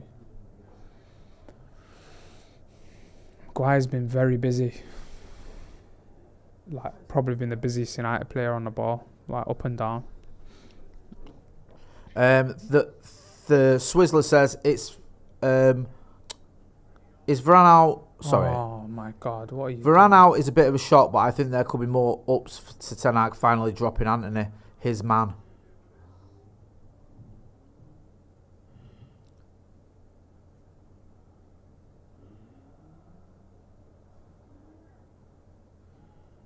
Oh no, that goes long.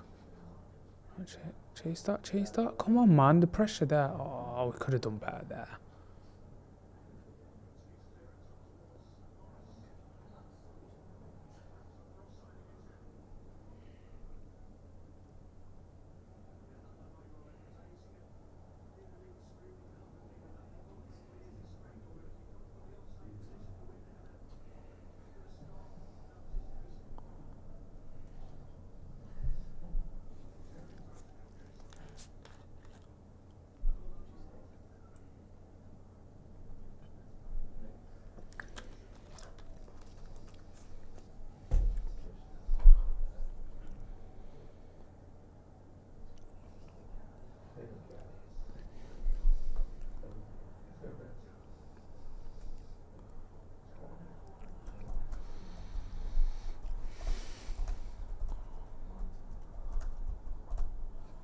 Corner United, 30 minutes.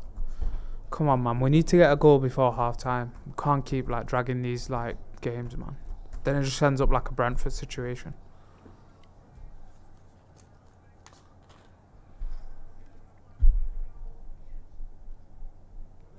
Come on, man. Good ball from Bruno. Oh, I thought I was going to bouncing off him. Rashford with a shot there. Don't know if that was a shot. Felt like he just put it into an area. Hit at someone's leg and cross shot vibe in it. That could have gone anywhere, to be fair. Just a bit of luck would be nice. If it just went in. Come on. Eriksen on the right corner now. Decent ball in. Harry Maguire looks like he's appealing for something now again. I don't know what it is. I love it. Honestly, you got to speak to these refs now. You really do. I know. I don't mind that.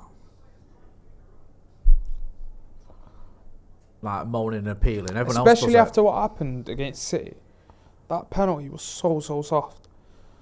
And like Hoyland not getting the same one against Arsenal, much worse as well. Nope. Commentator says we've seen them given this season. That's the standard saying for any decision ever. Yeah, I've seen them given. Does that mean? Them given. That's just meaningless.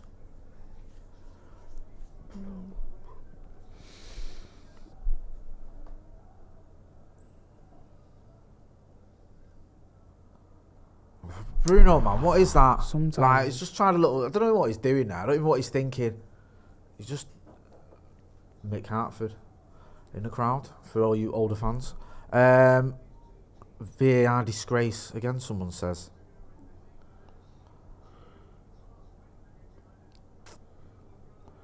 I don't know if they're ahead of us now or I've missed something. It's probably that Maguire one, maybe. Yeah, it might be. Luton have got a ball in a minute. He's just gone down. He just fell over. Ericsson just slipped. Might have done himself.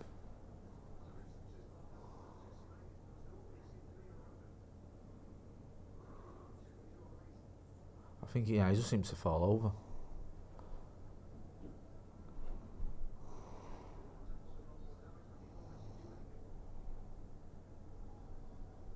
Let's see that. Oh, them ones can always end badly, innit? It's when it's not a challenge. Flying Like an Eagle says Maguire playing well. Would you agree with that? Lindelof over the top. Rashford. Yeah, I think he has. Yeah, he's done all right. He's been all right. Very busy. He's not been like he's been amazing, but he's been all right. I think it's because United haven't really had any progression other than him switching that ball over to Garnacho and stuff, to be honest. Yeah, I know what you mean. Gordy B666 says Lindelof is such a liability. It makes you nervous every time he's on the ball. Maynak Daz says Bruno is a dead footballer. I think this Maynak doesn't like anyone from what I can read from all his comments. He was just saying we should sell him earlier, and then I think he was slagging off Rashford as well. Phil 65 says, hate to say it, but Maguire is one of our best. Heaven Soul says Bruno just shooting into the crowd every time. Steve Irwin says perfect game for Maguire. Not much to deal with apart from long high balls, which he's good at. Great ball. That's another good ball from Harry Maguire, to be fair to him. Garnacho here, getting into the box. Plays it off to Bruno.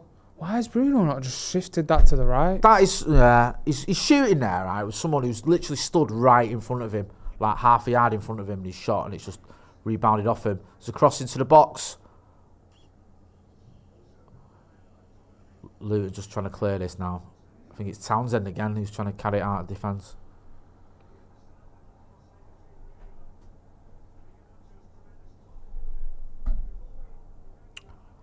Dan C says, will we ever be involved in an exciting game ever again? John B, he's asked me this a few times. John B, please ask Scotty if he ever read that book I recommended about Anthony Bourdain. Well, he's on at half time. I'll ask him then. Dylan Davis Tirado says Bruno's great. He just needs better service from the midfield to let him do his thing. I don't even know if it's just better service. I think Bruno just needs to be playing as a pure 10. I've been saying this. Like, we've seen it the last couple of games. Like, the further he's pushed up, we've seen that with the Fulham goal. Yeah. As well. Yeah. Now, when I think it was Copenhagen at home when he moved into the 10, it was like so much better in that second half. Saying that half time on the show here with the guys, and I was like, that's the change you make. And it seems like the games where the responsibility on him is to drop and create and stuff. Yeah. For me, Bruno's a second striker or a pure number 10. Yeah. Who plays on like the last line. Well, do you remember when we got all them goals and assists? He was almost, at times, he was like a striker almost. Yeah. There was times, I remember watching those games where he was like the furthest player forward. I know he wasn't a striker as such. Oh, it's a good header that. Great save. Good save. Andre Onana. I mean, it's a bit disconcerting that the kids had a free header there for Luton, but so bad. That's a fantastic save from Andre Onana. Bruno. Is that Bruno again there? Mate. But look, I don't know who it was. Number 9 for Luton just had a completely free header. Oh, it's a good header as well, and it's a good save.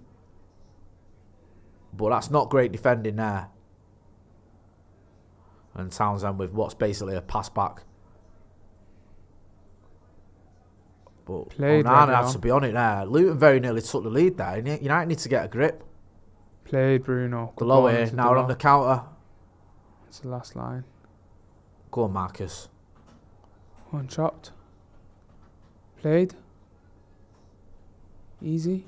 Don't force it. Don't force it. You know what? Just got the He's ball done on that the edge about of the 5 box. times already today, Bruno. Don't just force overhit it. Just honestly, forcing he's it killing there. everything, man. Set on the ball. Always trying to force the perfect pass, the Hollywood pass. Just set yourself a bit, man. Like reset if you got to. It's just basic stuff. You're doing 5-a-side. I know. He's such a talented player, bro. But Radman07 says he's been a member of the academy for 26 months. Says poor yet again. Eric Ten Hag has failed to get reaction after every defeat. We are far worse in every main performance marker than under Ole. Sad, but Eric Ten Hag has to go. So he's turning on the manager. He's had enough. This ref needs to put this goalkeeper, by the way. Why is he time wasting? Mate, he's taking the piss. Harry Maguire with a big header there. Good pressure, Garnacho. What is All that? from Ericsson. This midfield needs a big overhaul, man. Because some of this is just embarrassing to watch. I don't know how Mount doesn't get in the actual midfield, not like shoving him and doing weird stuff. Yeah. Some of these performances in the middle are actually embarrassing to watch. I know what you mean. And he must think that. He must look in it thinking, I've come here, left Chelsea, my boy club, 60 odd million. Yes, he had injuries, but even then, he's come back now. He's not really getting much of a chance, is he? United need to be putting at least 2 past teams like this in the first half. It's embarrassing.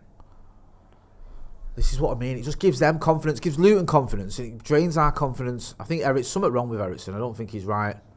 I think he might be coming off, which I think a lot of the people in the comments will actually be glad to see because they've been getting quite a bit of criticism so far, Christian Eriksen.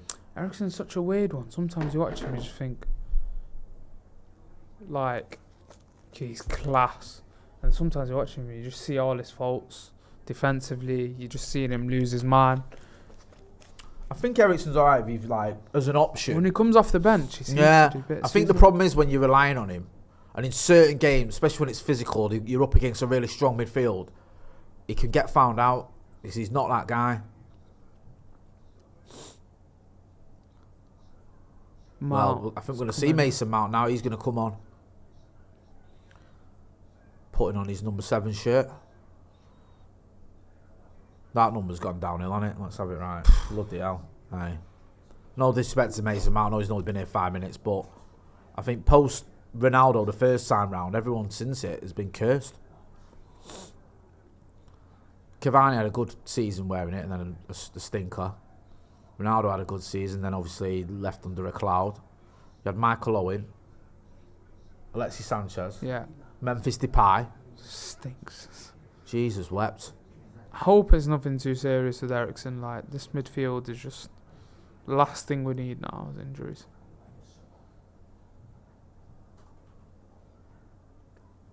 The Disney Channel, or the Dinsey Channel, says Eriksen should not be playing in a double pivot week in, week out. That's true. Squeaky Weasel says the biggest gift we ever gave to Chelsea was paying 60 million for this Duracell bunny with no end product. I'll tell you what. There's a lot of people in the comments got a lot of faith in this Manchester United team, a lot of love for this Manchester United team. Hey up. Could be on here. Scott McTominay. Oh no, it's not, it's Rasmus Højlund. Garnacho, you're in! You got a score. Garnacho! What? Oh. That is... I love Garnacho, but how many of that them is has poor. he had recently, man? He doesn't even get his shot off there. He doesn't like... I don't know what happened. Plays on the inside. That's terrible. He gets the chances as the second striker. He needs to be putting them away.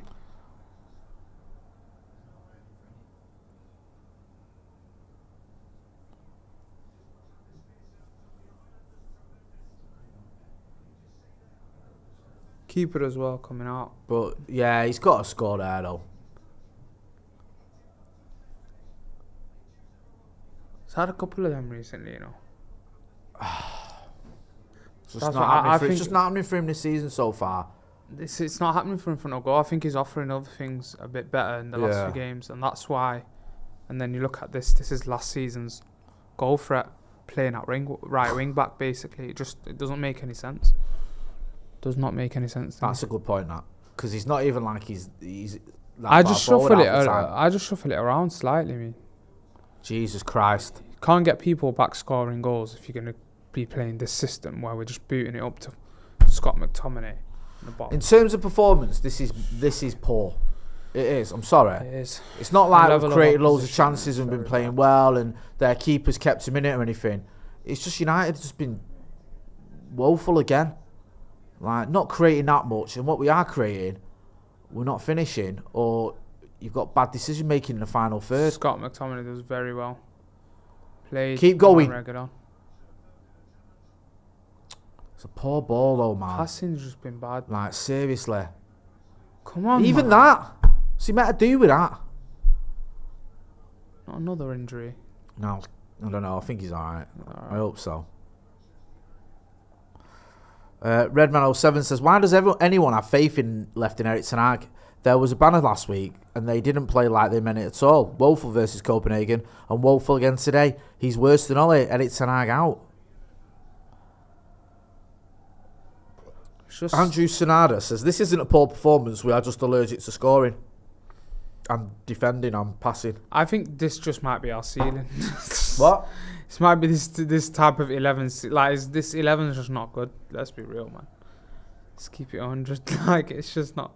Even the players that have been good for us over the years, don't get used in their strengths at all. It's like we move players around to make up for having other players. Like, I don't know how to explain it, but like, you look at Bruno, he's just playing so, like, in such weird positions. Like, he needs to be playing 10 and I'm seeing him picking up the ball all game. How's that their ball, ref? And then I'm seeing like Rashford like holding the touchline up and down the pit. It's just not where. What's he give here? I swear that's such a clear throw in for United. What, mate? That is unreal. Such a clear throw. It's little things like that just do my head in.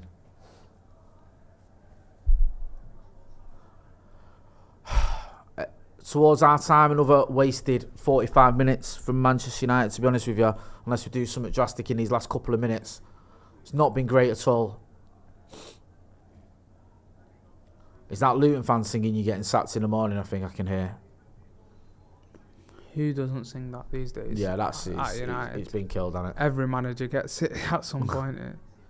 It's like it comes with a Regulon down the left there now, trying to make something happen. We'll be hearing from Scotty at half time. He's got some stats for you and all that. Not as much to shout home about. Bruno out to Rashford on the right. It's just the same turnover every time. Goes out, back in. Nick Collins says, Jay, if you had no money, to sign a striker in January, would you take Javier Fernandez on a free 6-month contract? I don't know, man. Probably not, to be honest with you.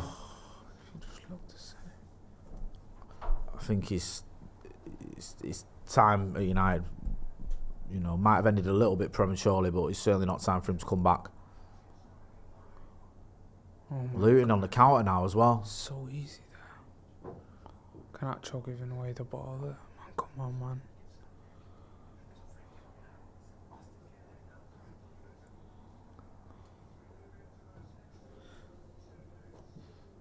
Honestly, second half, I'd move Rashford to the left and get Bruno close to him. United need to just go back to what's worked over the last couple of years, and they're obviously not doing that now. Because look, why is he there? Come on, man.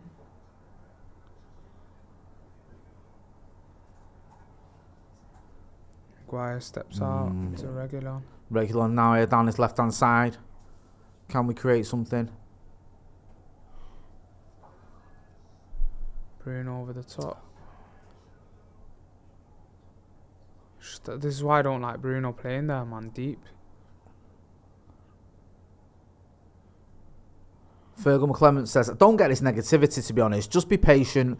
The game is only going one way based on what I've watched. United win by 2 or 3. Karma, lads. I don't know, man. I wish I had your confidence. I get the thing about being patient, but it's not been a great 45 minutes for me. Rick Kimotho says, struggling against the bottom table club. Shake my head. John White says, Rashford hasn't done anything. Playing right wing back, mate. TJ says take Rashford off. I don't think you can take him off. Marcus Rashford. He's not been great, but he's not been that bad.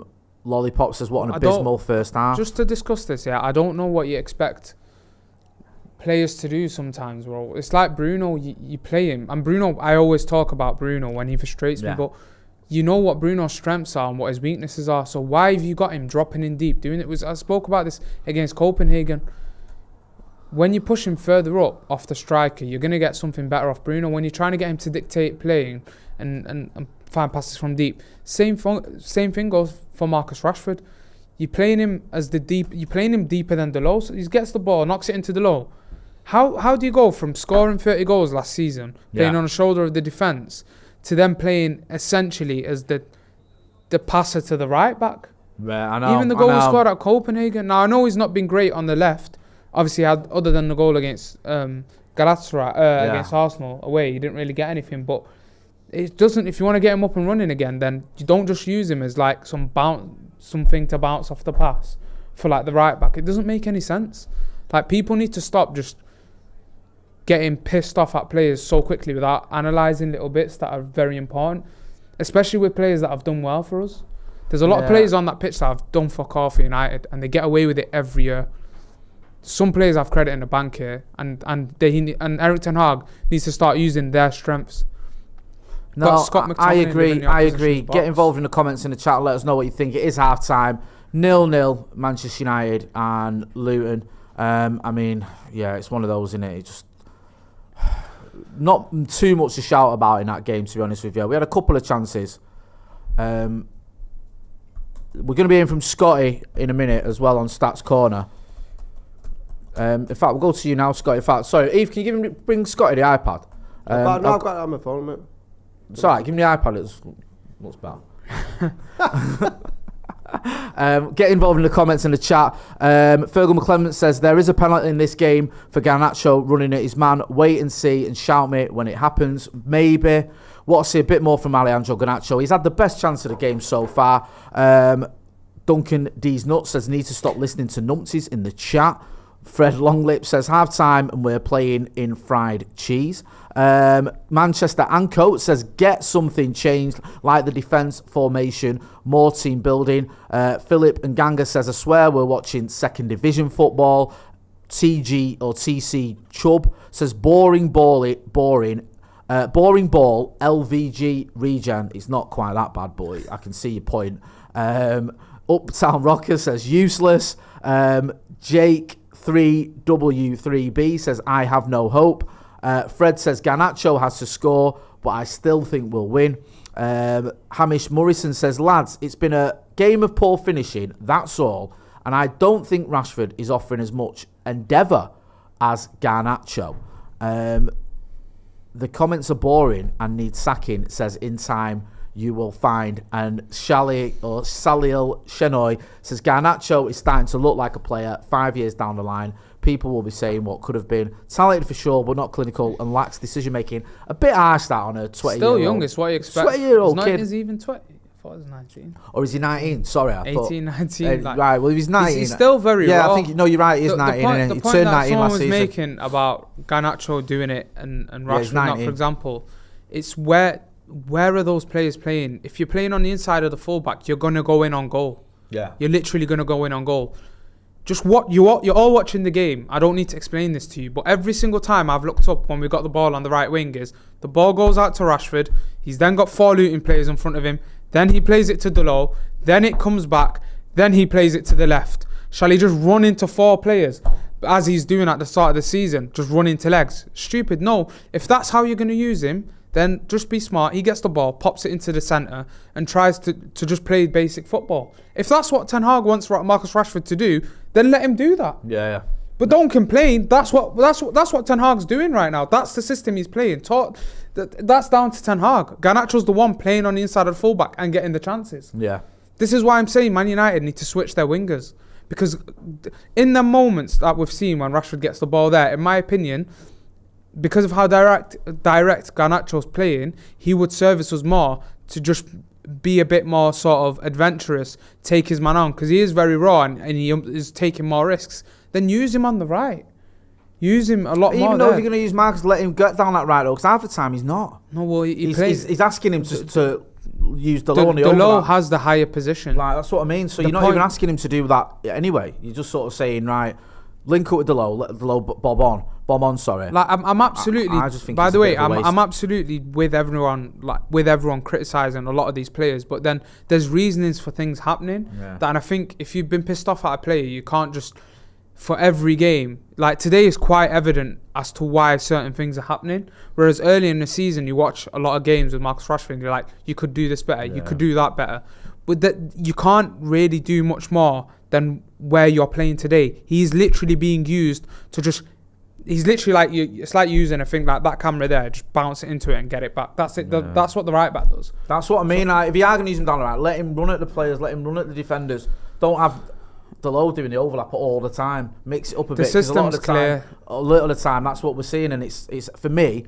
I think it's a little bit of a waste because I don't think you're getting the best out of him. Discourse with him's boring. That's why I'm not asked if he comes Juice Wilson says none of our midfielders run past anyone anymore. Alejandro Newsom says Rashford is a left winger and we know that. Stop playing him on the right. And just finally, Sean Wise 87 says need to move the ball quicker. Get the ball in the box. McTominay offers nothing in build-up. Love you, Jay, and the channel up the effing Paddock. Scotty, have you got some juicy stats for us to tell us why Manchester United are so good? Juicy stats, okay. Well, as expected, United have had the majority of possession, 76% to 24. We've had more than 3 times the passes in the game that Luton have had. United have had 314 passes compared to Luton's only got 79. So, but the thing with that is we're doing very little with the ball despite moving it a hell of a lot around. Expected goals for that half was 1.28 for United, 0.2 for Luton. One of the interesting things is with the passes is our top passes on the ball are Harry Maguire, Lindelof and Reguilon. Really? Yeah, which, you know, considering we need to be moving the ball more around the midfield, and I think Bruno's been really wasteful, but like Abdullah said there, it's just that we're not using it. He's not in the best position. I found it interesting, some of the critics for Rashford, because from a right wing perspective, just purely down there, he's been better today than I've seen Anthony play in that position all season. And if you look at it, it's true though, isn't it? And get Anthony on. No, but if you look at Manchester United's best chance came through Marcus Rashford's cross. Yeah. You know, and Højlund was unlucky. We also look at the duels as well. Again, at Old Trafford, United are losing the duels, 45% to 55%. Ground duels, Luton are winning more. Aerial duels, Luton are winning more. So it's getting a bit concerning because Luton sort of got the tail up, didn't they, towards the second half. And outside of an Onana great save, it could have been one of them where we have all the possession and play. That Morris chance there, good save from Andrea. How many times does that happen with Lindelof and Maguire over the years when they play together? Do you know, like when the forward pulls up in front, like in between them, and gets the header off? It happens so often with that partnership. Maguire's actually had a good game though. Maguire's been really good, by the way. It's more Lindelof there, like left his man. Maguire's one of the highest. He's probably been our best stats in there going forward. Maguire's, really? Some of his passes been really good. Passes been really good going forward. Of course, Arsenal are up. I know a lot of people were wondering why Varane's not playing, but I think Maguire's had one of his better games for Manchester United. You were talking there, Abdul, about Rashford on the right, maybe swapping with Garnacho. Garnacho's also having one of our highest scores for the first half. And a lot of people have put it down to the relationship with him and Reguilon. There seems to be more communication between them two than there is between Rashford and Delo moving down the right. Right, okay. Francis M in the super chat, thanks for them, Scotty. I'll get you some more from you in a minute. Says, Abdullah, mate, I agree with your statement. The formation gives more chances to our wing backs than our wingers, but it still allows chances for wing play, but the players themselves don't take them. Do you see much changing now that Mount's come on for Eriksen? Does that change anything, or do you think it's the same style, same system? It's just Mount's playing in the Eriksen role. Yeah, pretty much. It's like, did someone refer to Mount as being a Duracell bunny? I think he's probably going to give us more energy. But they said they said Duracell bunny with no energy or something. With no end product. Yeah, there was some. It was an insult basically. Well, we expect Mason Mount to run around a lot more than Eriksen. Him having 10 years on him, but whether that will lead to any goals, I'm not too sure. I think the system will probably be the same going into this half. But it can't continue this way because we're not getting the best out of players such as Fernandes or Rashford. And what's the point of having our two best players playing out of position? What do you make of the argument that some people have put in the chat? It's not, you've got to be patient. We knew this might be like this, sort of. We've had a lot more of the ball. The chances will come in the second half. Or are you a little bit more concerned about the fact it's another bit underwhelming performance, to say the least, for Manchester United? It's an underwhelming performance. It's not too dissimilar to what I expected, to be honest. I just, after the Copenhagen game, I thought it might be another scrappy affair and might get away with a 1-0 win. My fear is that Luton growing confidence as the game goes on, and I think you mentioned the stat before kickoff. They last got points against us when we were called a different name, you know. So them stats. Luton Eve, I think we were last time. That's what I heard anyway, unless I misheard it. The commentator's saying it's like 1897 or something. Yeah. The last time. And Ten Hag's been writing them records off all season. Mate, he is in his David Moyes era, isn't he? Yeah. Of like you're saying, all the records keep going. So yeah, that I mean. Someone was saying in the comments in the chat that I think they're watching it on a stream. Tim Sherwood, who's commentated, and he said that Eric Ten Hag's got 45 minutes to save his job. Do you think there's real pressure on the manager if we don't beat Luton today? I think I don't think he'd get sacked during the international break, but I'm telling you now, if I was putting £1.2 billion of my money into Manchester United and we're struggling against Luton for 45 minutes, and I'd be asking questions if he isn't already. What about you, Abdullah? Do you think there's real pressure on Eric Ten Hag if we don't win today? I think some questions are already being asked from people that are taking over or the football side of things. Yeah. They have supposedly got a plan in case it goes wrong with Eric Ten Hag. So again, if you can't get it going against a team like Luton, obviously we speak about the players. There's no doubt about their side of it, but they could just see it as just switch a manager rather than like switching the whole team around. So yeah, I think if he doesn't get this win today, it's going to apply more pressure. I do agree. I think Scott, it won't change right away, but it'll put that extra question mark in. So it could just mean like, you know, you're heading into Anfield in December, another big game. Do you want to get there like we did with Jose and other managers, and like the team's completely dead, and then you've got to get an absolute battering before you know, call the shot. So it's a big week that as well, because it's Liverpool and Bayern Munich within like 4 days of each other. So that's the sort of period you expect if they're going to pull the trigger. That's why I think you do it before that. Before then, or to you get a reaction. stick with him and you hope that the reaction happens. But I think it's a bit premature now, probably because of the situation that United have with the takeover. It makes that even more difficult, even if it continues to go wrong, depending on how the takeover happens and how quick and stuff. But yeah. It's difficult. The thing is, though, I get your point about you bringing a new manager there, but sometimes owners or the board or whatever like to give a manager a bit of a run, don't an easy run. Like, I remember Ollie with like Cardiff was his first game, and then he had all those games where you looked at him and you thought, actually, these are all winnable. To be fair, he won them all. Yeah. Like, you can't knock him. Like, and he won ones that you thought weren't that winnable. But the first sort of 5 or 6 games you thought on paper, this looks really easy. And the first game I think was 5-1 against Cardiff, and then we were flying. So there might be an element of, do you want to wait until after the hard fixtures? And justify your decision even more then, don't you? So we've got to go through a potential spanking so they don't... because if you're coming in as a new United manager and your first games are like Bayern Munich, the Scousers, or let's say, you know, Newcastle, Chelsea, I know Chelsea haven't been great, Newcastle, Chelsea, Bayern Munich, the Scousers in your first 6 games, you could potentially lose all them, and you've started off as a United manager having lost, you know, 5 of your first 6 games or whatever. Yeah. Whereas if you come in after that, when you've got Villa at home, Forest, Wolves, Spurs at home, again, not easy games, West Ham at home, they're winnable. They're a lot more winnable than the ones we've just mentioned. So I don't know, maybe there's an element of that, or maybe they might come in and they go, look, we've wasted so many months, years even. Wait until the end of the season isn't the end of the world. Do you know what I mean? Yeah. Wait to the end of the season. McLaren, do you think? Why we give it to Hag? Or just say to them, like, look, you've got to the end of the season, regardless. Don't give it McLaren. I know, like, you know what though? That's not the craziest thing I've heard this club doing. Wait to the end of the season, and then at the end of the season you can go, look, if we finish 8th, it's not happening. If he, by a miracle, he's turned it around and we're getting the Champions League, finishing 5th or whatever, you might say, give him another go.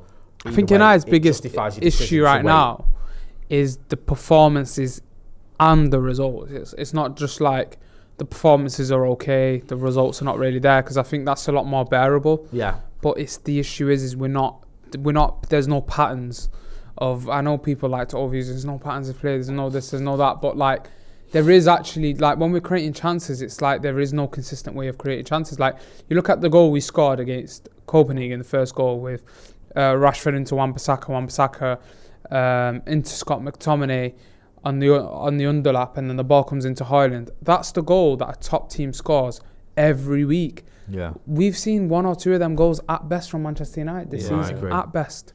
They do look, and I've heard this on Twitter quite a lot, they do look like a team that doesn't really train during the week. There's no sort of routines, is there, on the pitch? People like comparing this team in the comments, in the chat, to previous United teams.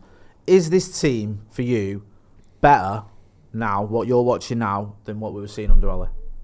Not what Ollie is best or Ollie is worst.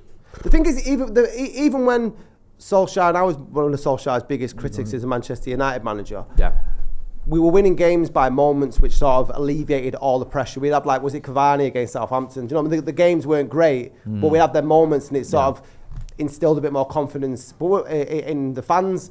But we're not even getting that now. And like Abdullah said there, we can do without performance if we're getting the results. And that was always the biggest critic under Van Gaal or Mourinho, to an extent. Okay, the football wasn't brilliant. They both won trophies. And we're so far away from winning any more trophies like this season.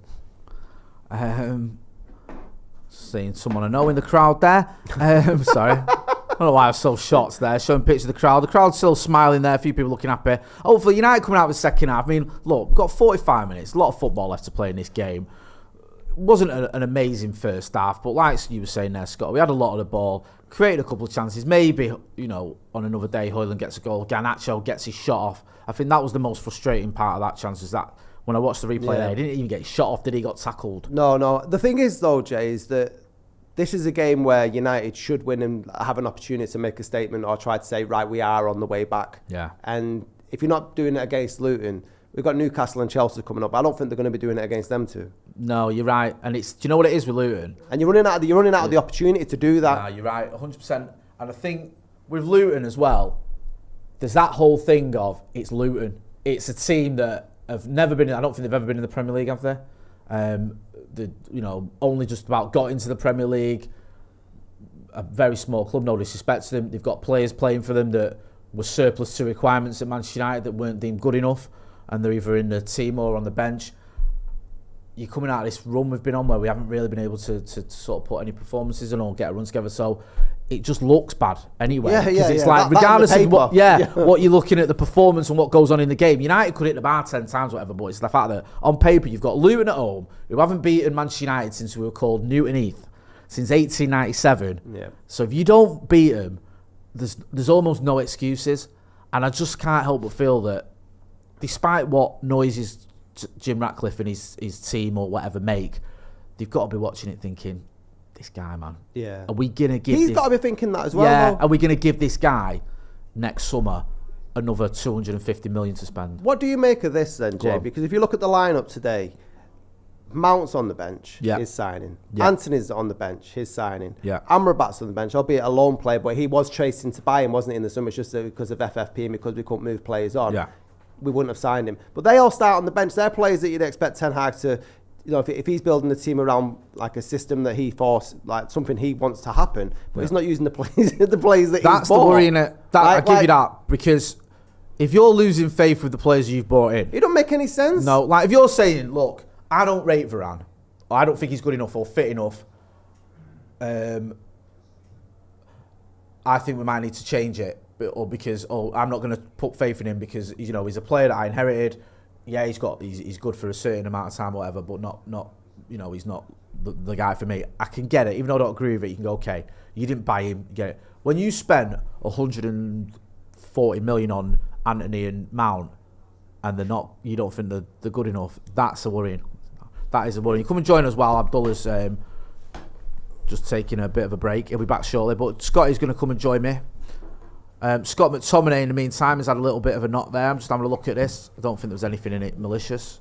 No, he's just been, the kid's just put his arm up to sort of steady himself, I think. Anyway, I don't think there's anything in that. United, obviously, second half is well underway. It's got dark very quickly, hasn't it? Yep. Oof. Jesus Christ. I hear what Abdullah was saying. I do feel like people get obsessed with patterns of play and all this sort of stuff, but you want to see something that looks cohesive and entertaining. You shouldn't have a team that's cost that much money to play leaning into sort of like just rare moments of sort of magic and stuff. There needs to be some sort of system or formula towards the win. And the thing is, because we're not got them, we're not doing anything. No. Come on, man. Bit of urgency would help as well, man. Do you know what I mean? Some of Maguire's crossfield balls have been superb today. Well said. Really have. What do you make of the Varane situation? Is that him done now? In Jan?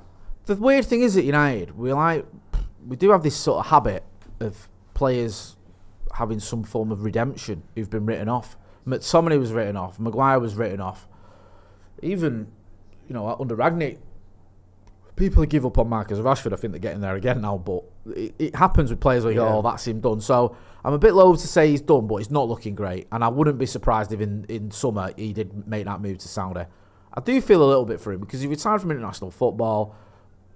He is a good player. There's no denying that. And it's not his fault he keeps getting injured. It's not like he's obviously fit, though. I don't think it's an injury. Yeah, I'm saying that's what sort of led to this way of thinking.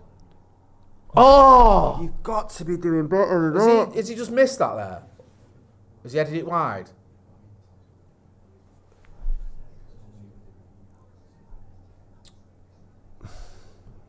Højlund there with a header. Should really score. It's gone wide. Eric Ten Hag, lethal-minded prodigies V 1.0 says Eric Ten Hag has the right idea. He has to implement a system and then find pieces that work best on top of losing most of his defence at the start of the season. I do feel for him, right? And I do think the Lisandro Martinez and Luke Shaw injuries were huge. But you have to deal with them, though. That's the only problem. You can't just say, well, I've lost two, important players. Oh, come on! Was that Delo there? Delo's just... we were trying to attack them and Delo just give it away. This is the thing, one error like that. He's got a shot on him. I know. Do you know what I mean? Like, he just takes one of them. Stupid errors again. Do you know what? Like, there was a time where he was spanking them. I know. That one of the Etihad was unreal, wasn't it? It was like 25 yards out, wasn't it? It was amazing. Come on, United.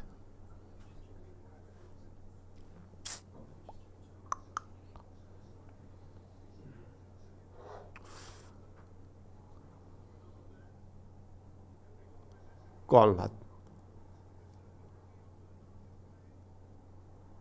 Oh, God, that's been our best thing. That down the left already on, he's a better player than Delo him.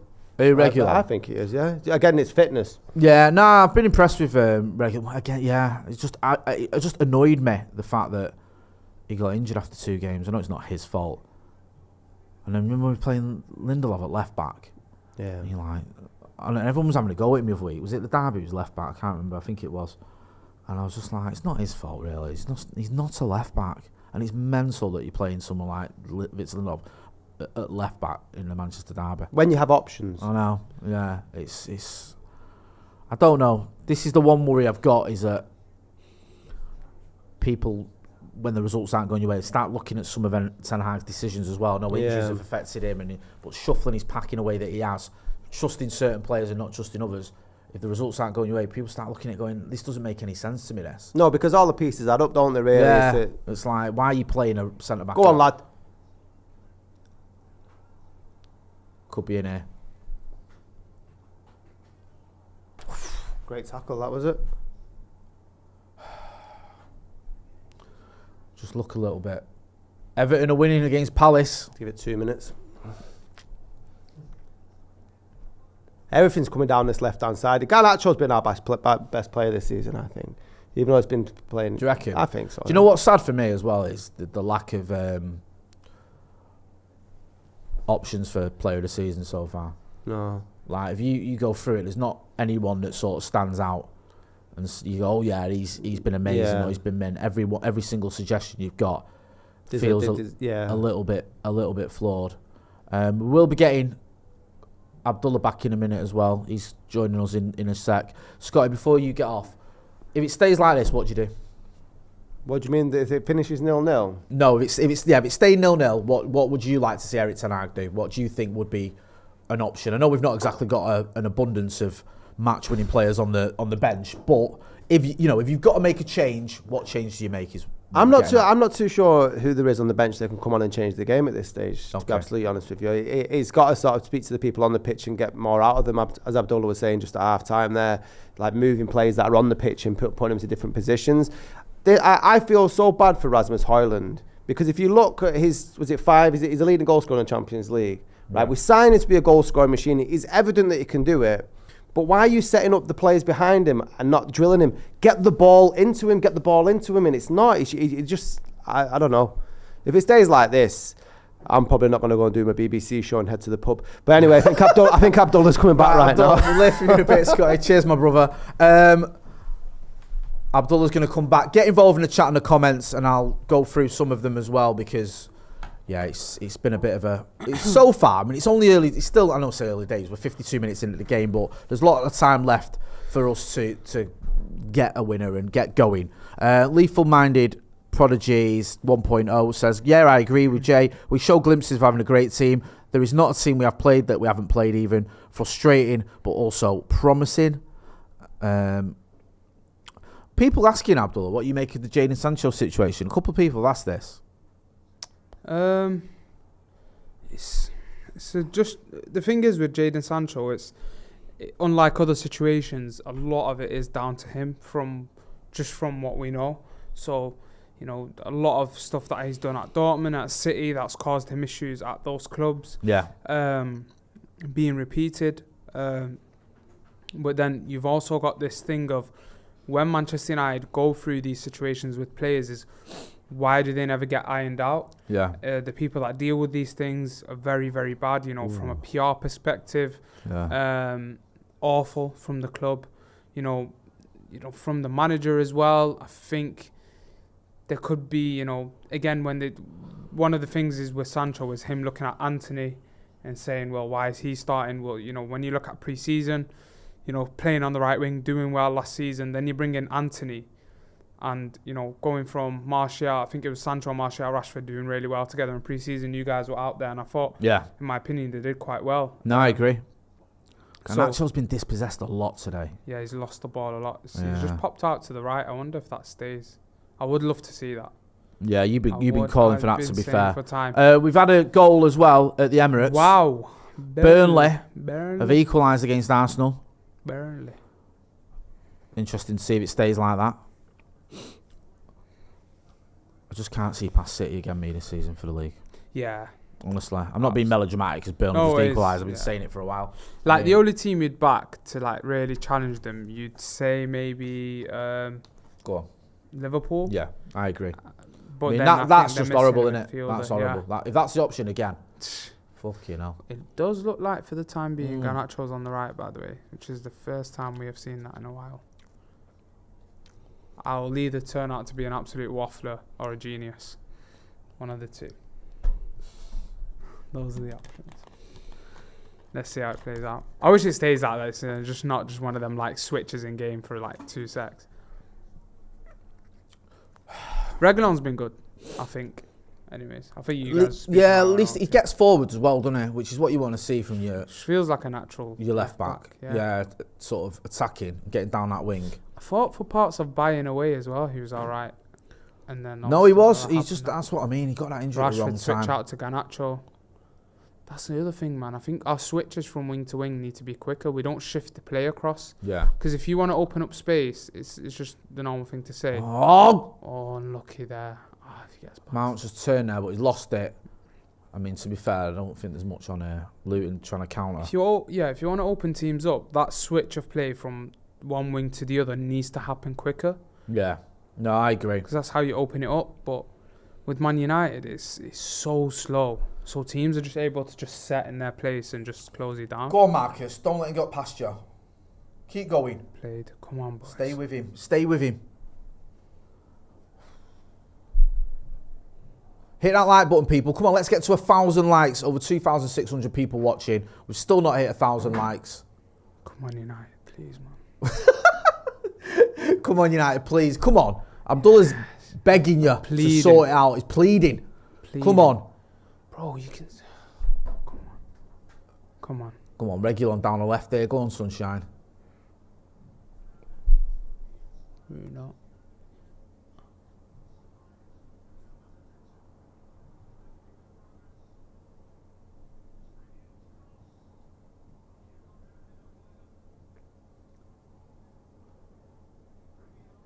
Into Reguilon.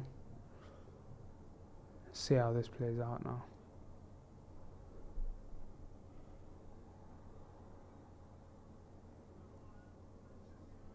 Hate when, you know, at Old Trafford, Yeah. fans start doing that thing without when a player touches the ball. Go on, Victor. Go on, Marcus.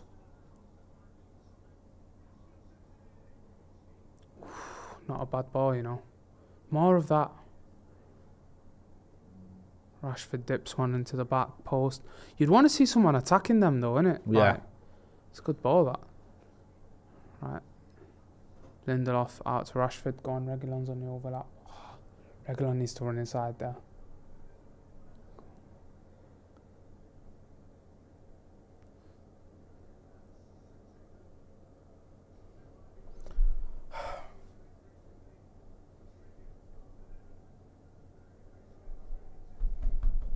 So 1-1 Burnley. Wow.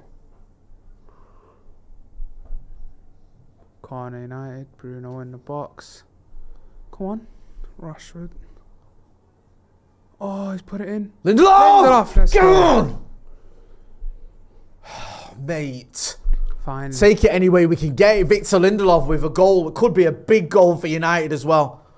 I don't know what happened there. It looked like we had a shot and then it came out and it's ended up coming to Victor Lindelof. And an unlikely goal scorer. I don't think anyone would have had him as a United scorer. But listen, I don't care. A win is a win if we can keep it like this. So we'll take it, man. Seriously.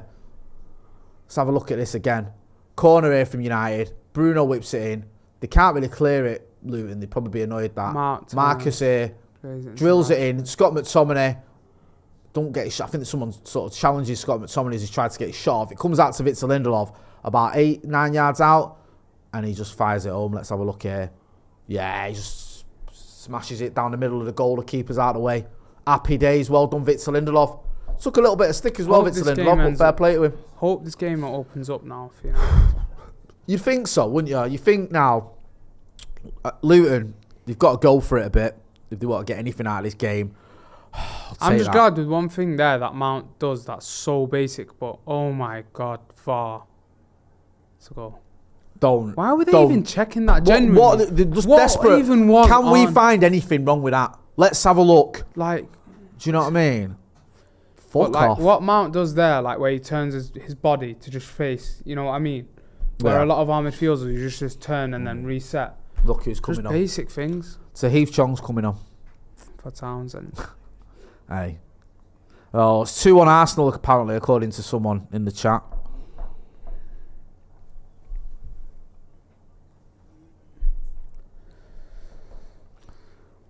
Let's have a look if that's the case. Yeah, it is. Arsenal winning. I mean, that is almost irrelevant, to be honest with you. Like,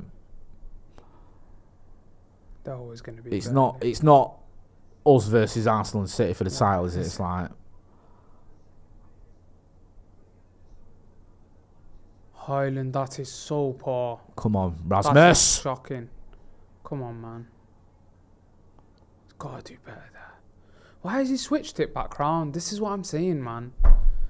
That was good, you know, that patch we just had with Rashford on the left. Yeah. I don't know why he switched it back round. He put that cross in the box off the left, dipped it in. Sometimes I think it ends up confusing us rather than the opposition. Yeah. I do. Honestly, it's like switching it round constantly as well. I thought they were. Well just done, about- Bruno, there. Go on. Come on, Scott. To Bruno. That's it. Come on, man. Bruno's looking for Marcus. Highland gets on. Give it. Got Mount running in the box. Plays it. Rashford into Highland. Unlucky. Bit more pressure here from Manchester United. That's what we want to see. Hopefully we can turn it into something. Get another goal here. We can start taking it to him.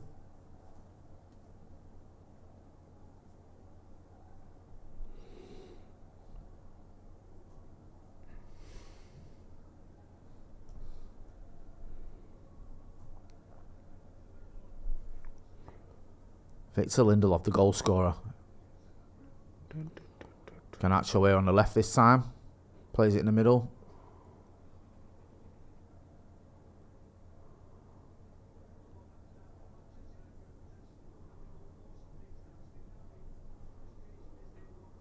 This is commentator there makes a good point here. Just about United can just be a bit more patient. Here's Mason Mount. Garnacho does well to get it into Mount. Scott Just keep laying it, keep moving it across. That's it. Below, out to Rashford. Marcus. Overlap. Oh, come on. Tried to get through 2 players there, Marcus, and he's been dispossessed. Scott McTominay does really well. Well done, Scott. Played.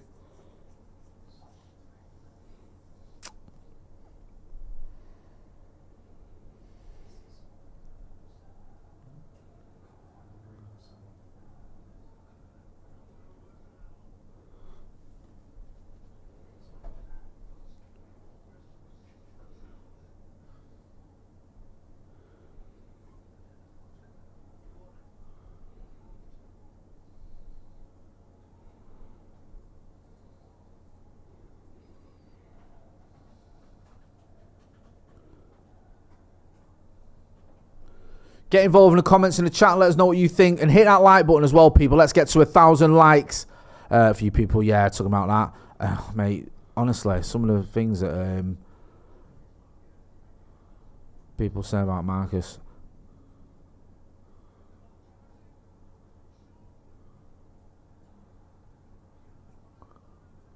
Onana comes out there. A bit of a ping pong there from Luton in the United box, but Onana's got it to Heath Chong, man.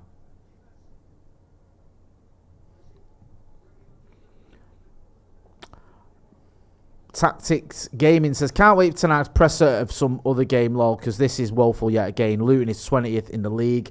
Andrew Sunder says, we've stopped pushing for sure. Ben Webster says, United really need to work on getting more quality crosses into the box, especially when teams are sitting back like this. Keep firing the ball into dangerous areas. Derek D says, Rashford is less effective on the right than the left, but he's still one of United's best 3 players. Boss says, oh, mate.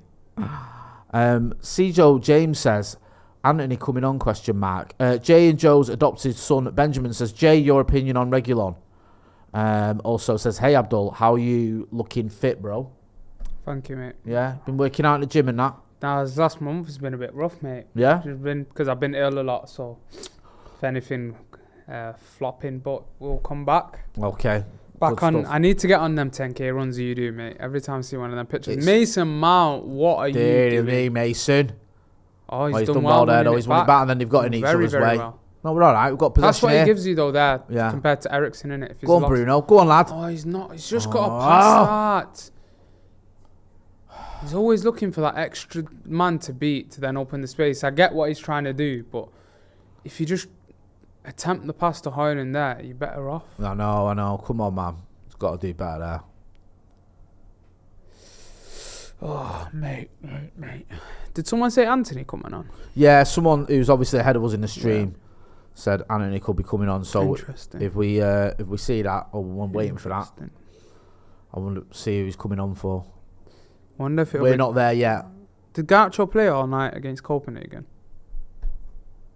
Sorry? Did Garnacho play the full night against Copenhagen? I can't remember, to be honest with you.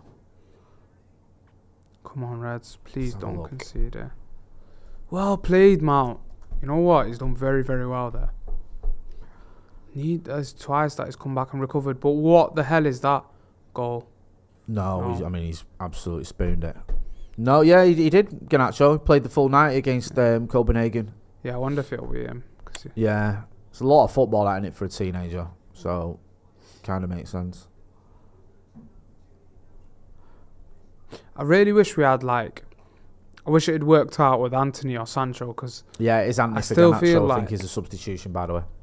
I do feel like Garnacho off the bench is genuinely one of the biggest weapons you can have in the league, off the bench. Nah, he's mint off the bench. Off the bench, Garnacho. He really is. I feel for him because actually we need him a lot of the time to start now, because obviously Anthony's form's fallen off a cliff. He doesn't really like Mason Mount out wide. It's like he's relying on Garnacho. I actually feel like he gets more joy. I feel like against tired legs, you just see so much more from him.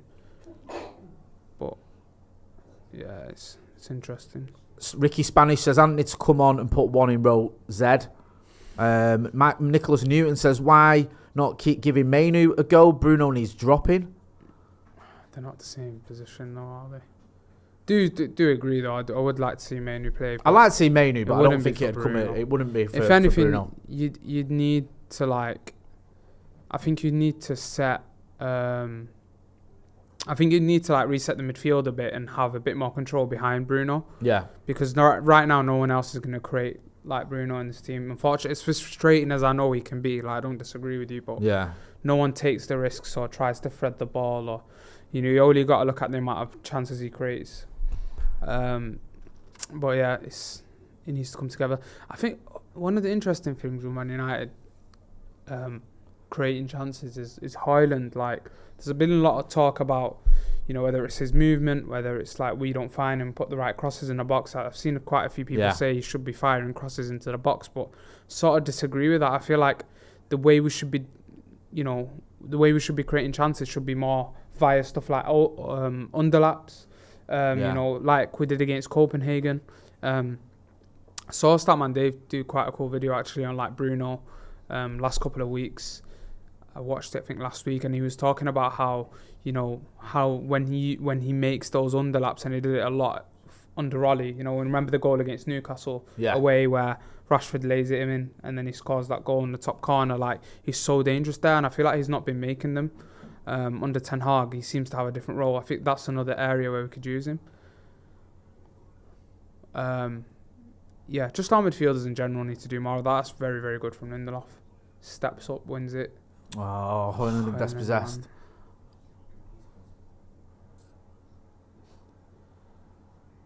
Anthony on the right hand side here now. Go on, Anthony. Rashford's in. Rashford. Oh, Marcus, please. Got to do better there, bro. He needs to finish that, man. Seriously. He scores that last season, Yeah. Just not got the same confidence this season at all. Just set it on your left there and drive it, Anthony did well, to be fair, as well.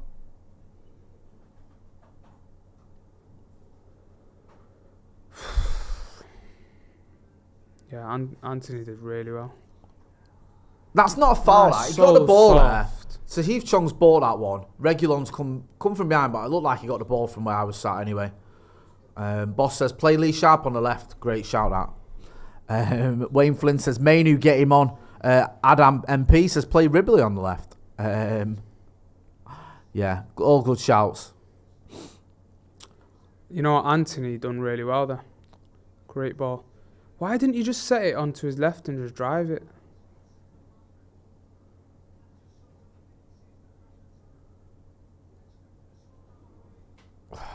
It's not even that difficult to save. It's just more or less straight at the keeper.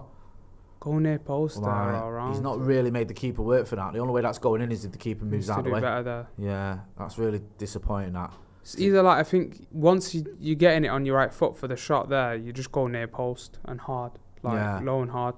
But he's I don't know. It's like he didn't have much belief in that shot. The way he received the pass as well off Anthony, I think if he just passed it onto his left slightly and just driven it. Fergal McClement says extra touch FC. That's a good point.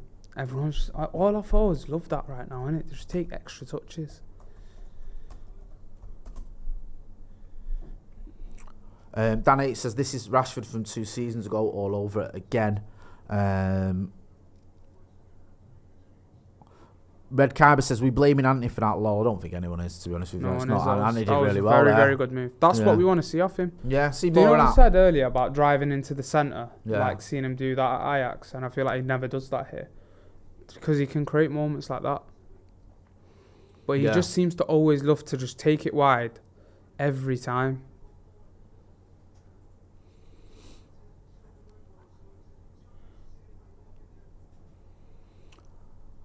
Looks like there's a Luton player here going off, just waiting for him to get off the pitch.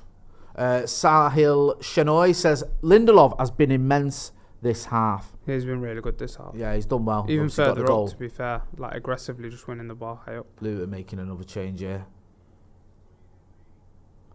I think it's Doherty who's coming off.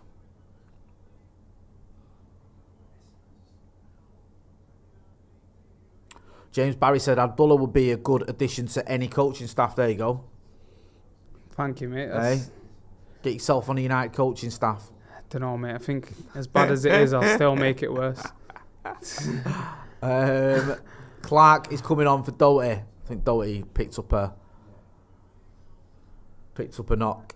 The Swizzler says Maguire man of the match. Maguire's been solid. Come on, man, just take this free kick. Why does it feel like they're just taking ages, this free kick here? Free kick here for Luton. Oh, Sparkley's about thought 25. like exactly what he's doing like a million times here. Oh, mate, this stinks of it. We're conceding, aren't we? Don't say that. Don't say that. We are conceding. Nah, Ross Barkley. Is it Ross Barkley? Is it straight into the wall? Considering he had about 10 minutes to like make his mind up what I was taking out. Yeah, and he did that. That was not the one. I'm glad he did it, obviously. This is one of them games where there's not going to be a lot of added time either, innit? I wouldn't have thought so. There's not like there's been that many stops at start so far. I mean, obviously there's still a lot to go. Still 20 minutes to go. Rashford's down here. I didn't see the challenge on Rashford, but I think someone's getting booked for it. Be interesting to see this again.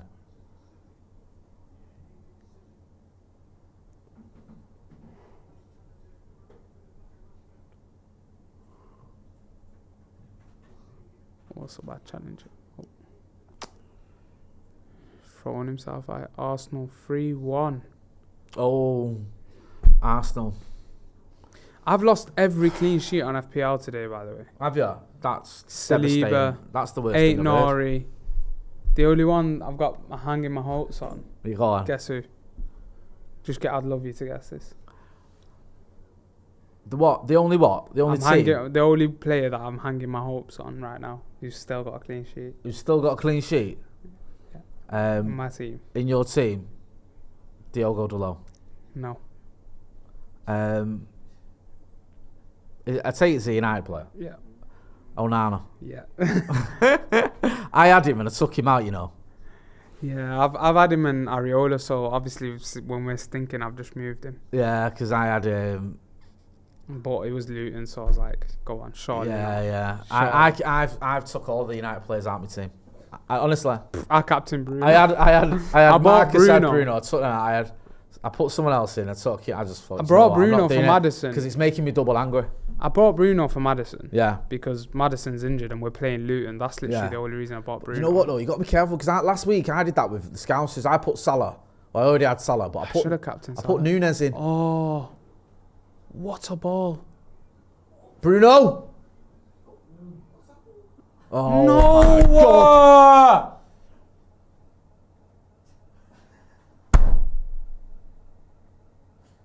What is going on here? That ball from Rashford to Reguilon was lovely. It reminds me of Luke Shaw. Reguilon there. Anthony's had the shout as well to let it go.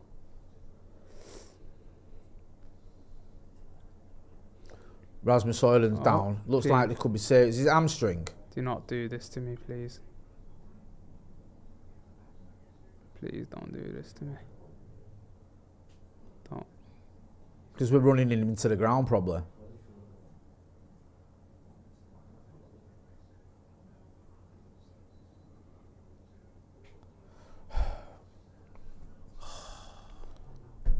Bruno, I needed that goal. For everything. For United, I know, for man. FPL, Just to alleviate some pressure as well. You see that pass, though? Dalot and Kaminsky's got it. That pass from Rashford to Reguilon, we need to be doing more of that. I know, we rarely do it, man. Do you know what I mean? When Luke Shaw's not playing, I don't feel like we have that on the left. I know. It seems to, like, Luke Shaw being out has obviously had a sort of knock-on effect on Marcus Rashford as well, and just the team in general. We just don't seem to have that, like you were saying. Reguilon's playing really well, you know. Like this half especially, I think he's been good. Done well to pull that ball back. Bruno, man.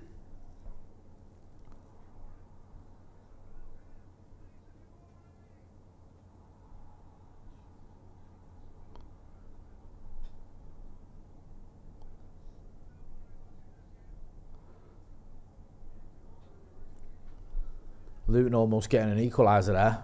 Just a little reminder that it's not all done and dusted this game by any stretch of the imagination. Sorry, we're just having a bit of difficulty with our perfectly legal stream.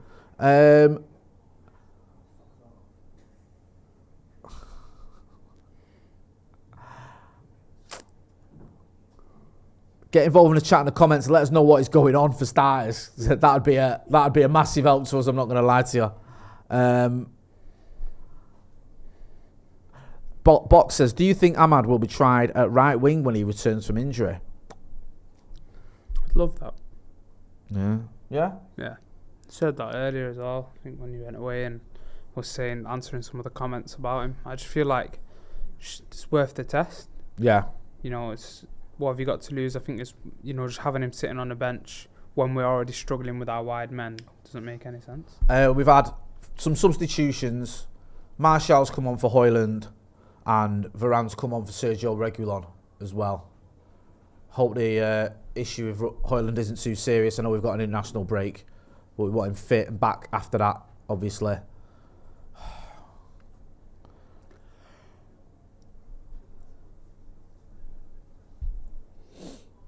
Come on, United. Let's get a second, man. Keep going. Anthony there. Plays a decent ball. Delo needs a bit of help. Does well to get back to Anthony. Good ball into Bruno. Oh, Bruno does well there. Oh, so close. Anthony's been alright since he's come on. Yeah, he has. He's done well, to be fair to him. He's come on, he's looked lively, he's created a couple of chances. Hopefully a reaction, because it feels like he never really got dropped since he's joined, like properly dropped, you know what I mean? Yeah, it feels like the only... He don't really get on that properly there, Bruno. Yeah, it just feels like he's always been in the team. This is the first time, like you say, where he's been fit and not selected because tactical reasons or whatever, or form. There's a big call from the manager, that, considering how much he spent on him. Bruno in the box. Oh. Not a bad ball, to be fair. Get that up. Get that back in. Anthony again here on this right-hand side. Get in the box again. Good ball. Oh, Scott McTominay with a decent header there. To be fair, I expected the keeper to save that, but it was a good header. Good ball from Bruno. Decent ball. Good header from Scott McTominay. Yeah. It's just the keeper, because he's there, he's on that side as well. It's one of them where it's a good header, but a decent save that you'd expect. Poor cross that. Played. Oh, stuffy git.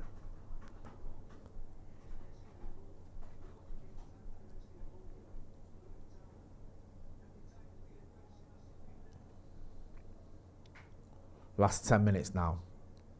Come on, just get a second goal. Oh, yeah, that's helping us. Mount's won us back. Good lad. Go on, Anthony. The movement there is a bit trash, I'll say that. Give it. Oh, my days. Just running into trouble. Kept hold of it far too long then. He had options. At the start, the movement was so poor though. But then when it by the opens time up, he lost it, there was options on for him. It's like when Mark won the ball and Anthony got the ball there off him. Everyone just started like looking back and running, without actually making a good run. And he's played advantage here. I think that was a foul by Martial, but it doesn't matter. Come on, man. Please just get a second when we next break, because I can't be asked like stressing over this. Come on, Victor. Well done, Victor Lindelof. I'm so paranoid about a 1-1. You've got no idea. Vito, who's been a member of the academy for 34 months, says, why is Mount? That's an interesting question. Why is Mount? Yeah. Seems like quite a philosophical one. Why is Mount? Yeah. Why is Mount? I'll be honest with you, Vito, just because he is. Do you know what I mean? It's one of them. He just is.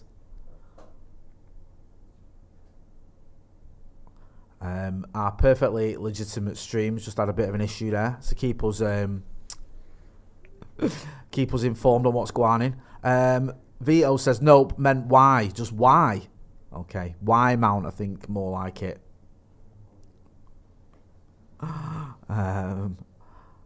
Luke says there's been a red card at Arsenal. I bet you Saliba. He's in my FPL. Mate, I tell you what, I can actually tell you it is if I go onto my little doodad here. Let's have a look. Be a Burnley player. Oh. Yeah, I think it is a Burnley player. Oh, is it? No, in fact, someone's chatting. I can't see a red Maybe card. someone off the bench. Oh, Saliba got a goal. Oh, no, it's Fabio Vieira. You're right, Vieira. Man said Varane. Vieira. Fabio Vieira. Who is Mount? Says Adam Kenny. When is Mount? Says Lucian Fletcher. Yeah. Hey. Whence is Mount? Says Paul Jones. Very Shakespearean. Hey. Whence is Mount? For art thou. What is Mount? Says Dan Burgess. Don Juan says Mount is Mount. AF says whom is Mount? I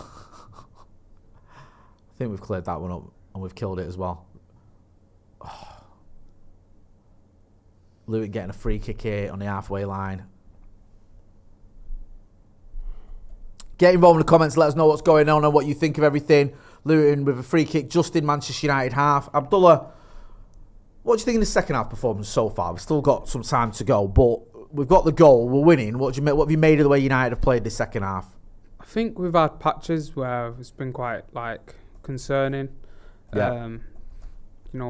Feel like we should be piling on them a bit more with pressure. Should have put the game to bed there with Marcus's chance, to be honest. But you want to be leaving a game like this with 3 or 4 goals, to be honest. It's not, from an overall performance perspective, it's not the best. Second half, I felt it's been quite professional from United, but you want more than professional in a game like this. You want dominance, you want more authority on the game. Yeah, no, I agree. Mr. Fluffy Bags says River Deep, Mount Y. Don't know about that kid. Do you know what I mean? Kuran Sidhu says Brokeback Mountain. No. Not having it, sorry. Luke says the Sermon on the Mount. Now we're just saying Mount. Now we're just saying anything with a mount in it. Someone said Mount Everest. Do you know what I mean? You've all got mad. I think the excitement of this game has sent everyone doolally. This is so Louis van Gaal, though, isn't it? It is. This stinks of it.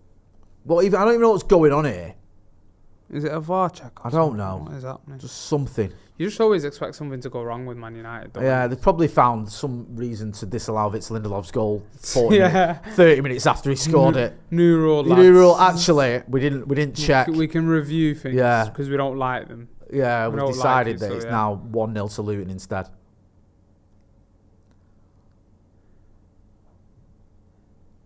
Oh, go on, Anthony. Keep going, lad. Keep going. Wow.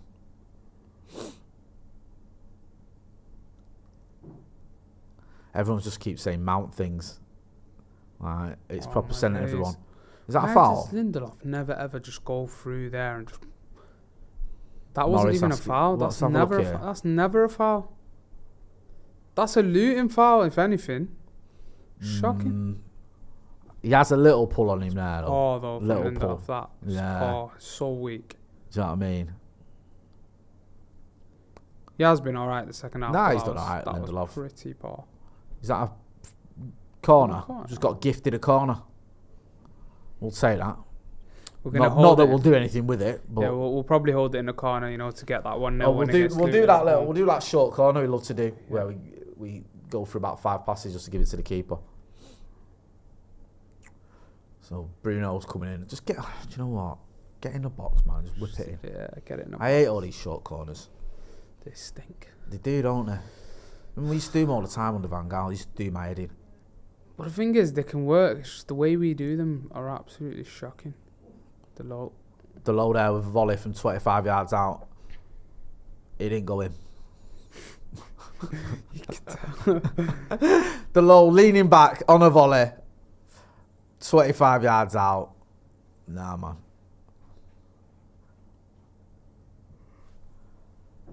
Yeah, not quite that one.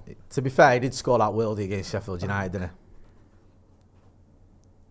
But I think he has like one goal every... Everton 3-2. Every year. Yeah. Wow. Palace there having a bit of a stinker. These 3 o'clock sound good, man. I'm sure. Go on, Mount. Go on, son. Go on, my son.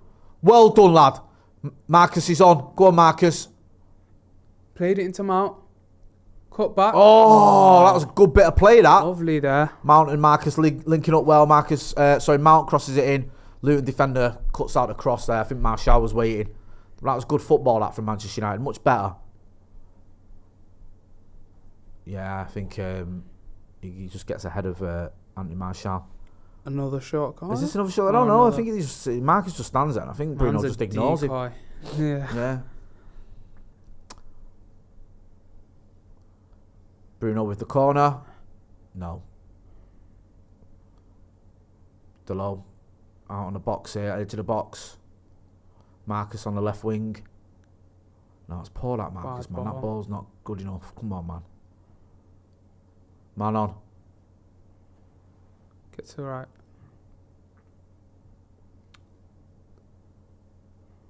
Why do I feel like there's going to be a mistake? Don't. This is making me nervous. All this passing around the back.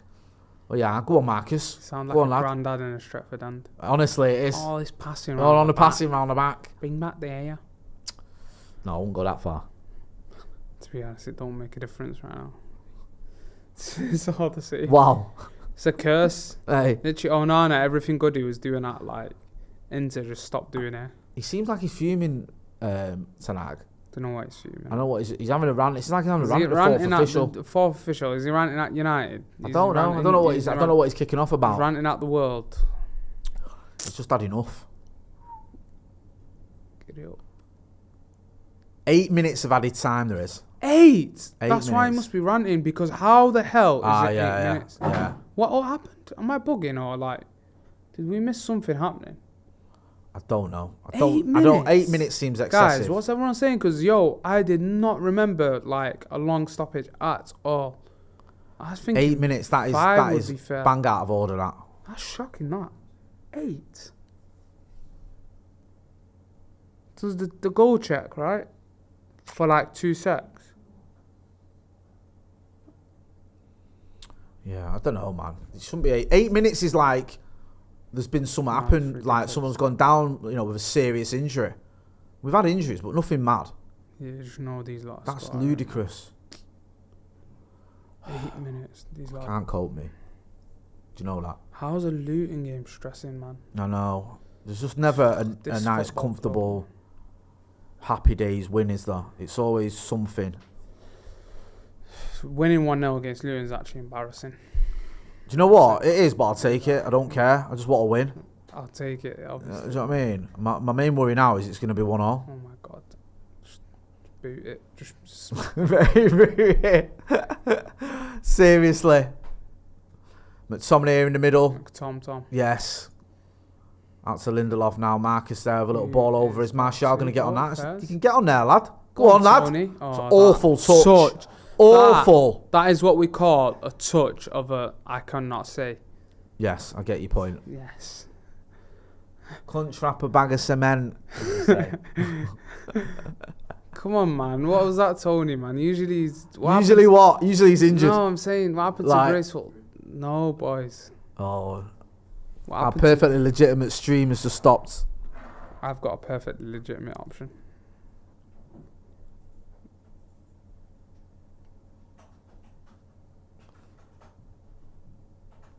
He's gonna talk to me. Right, we're just waiting. Get involved in the comments in the chat. Let us know what you think. I've got a funny thing to talk about here, but what is the funniest slander name in football? Go on, you tell me what, because I don't even know. Ruben Loftus Cheeks. What? What are you on about? I always bring this up. Well, what is the best slander name in football? I just love bringing this up. Like Ruben Loftus Cheeks. Loftus Cheeks. Yeah. Like, that's a good slam.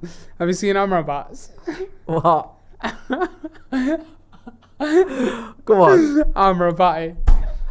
Mate, is that even? I think that might be a bit unsound, that, to be honest with you, there, son. Nah, man. I think that might be a little bit insensitive. You gotta be careful. Yeah, I think so, bro.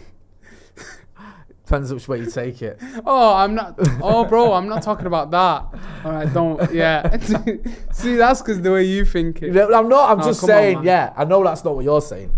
But what is actually the best slander name?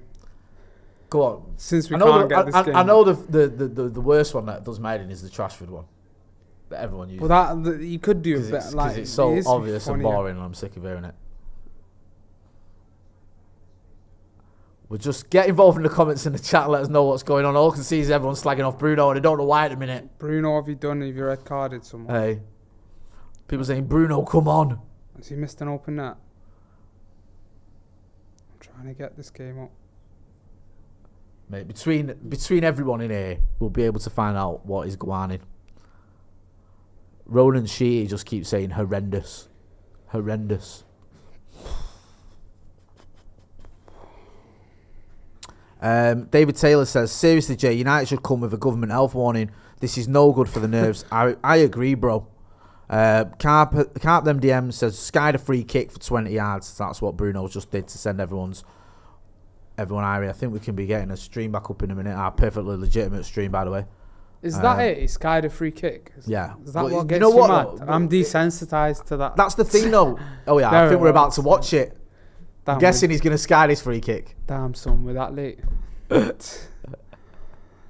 Alright, my attempts of getting a stream up have failed. Yeah, don't worry about it. Illegal one. Do you reckon Bruno scores this free kick?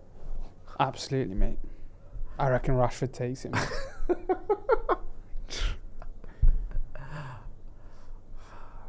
It's weird, man. Do you know what?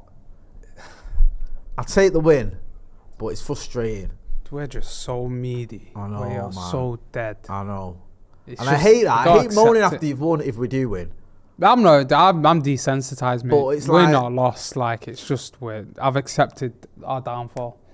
Has Bruno scored a free kick since the Scousers in lockdown? I do not think so, no. I can't remember. Think of one. Like, I swear that was the last free kick he scored. I think that is so poor. Honestly.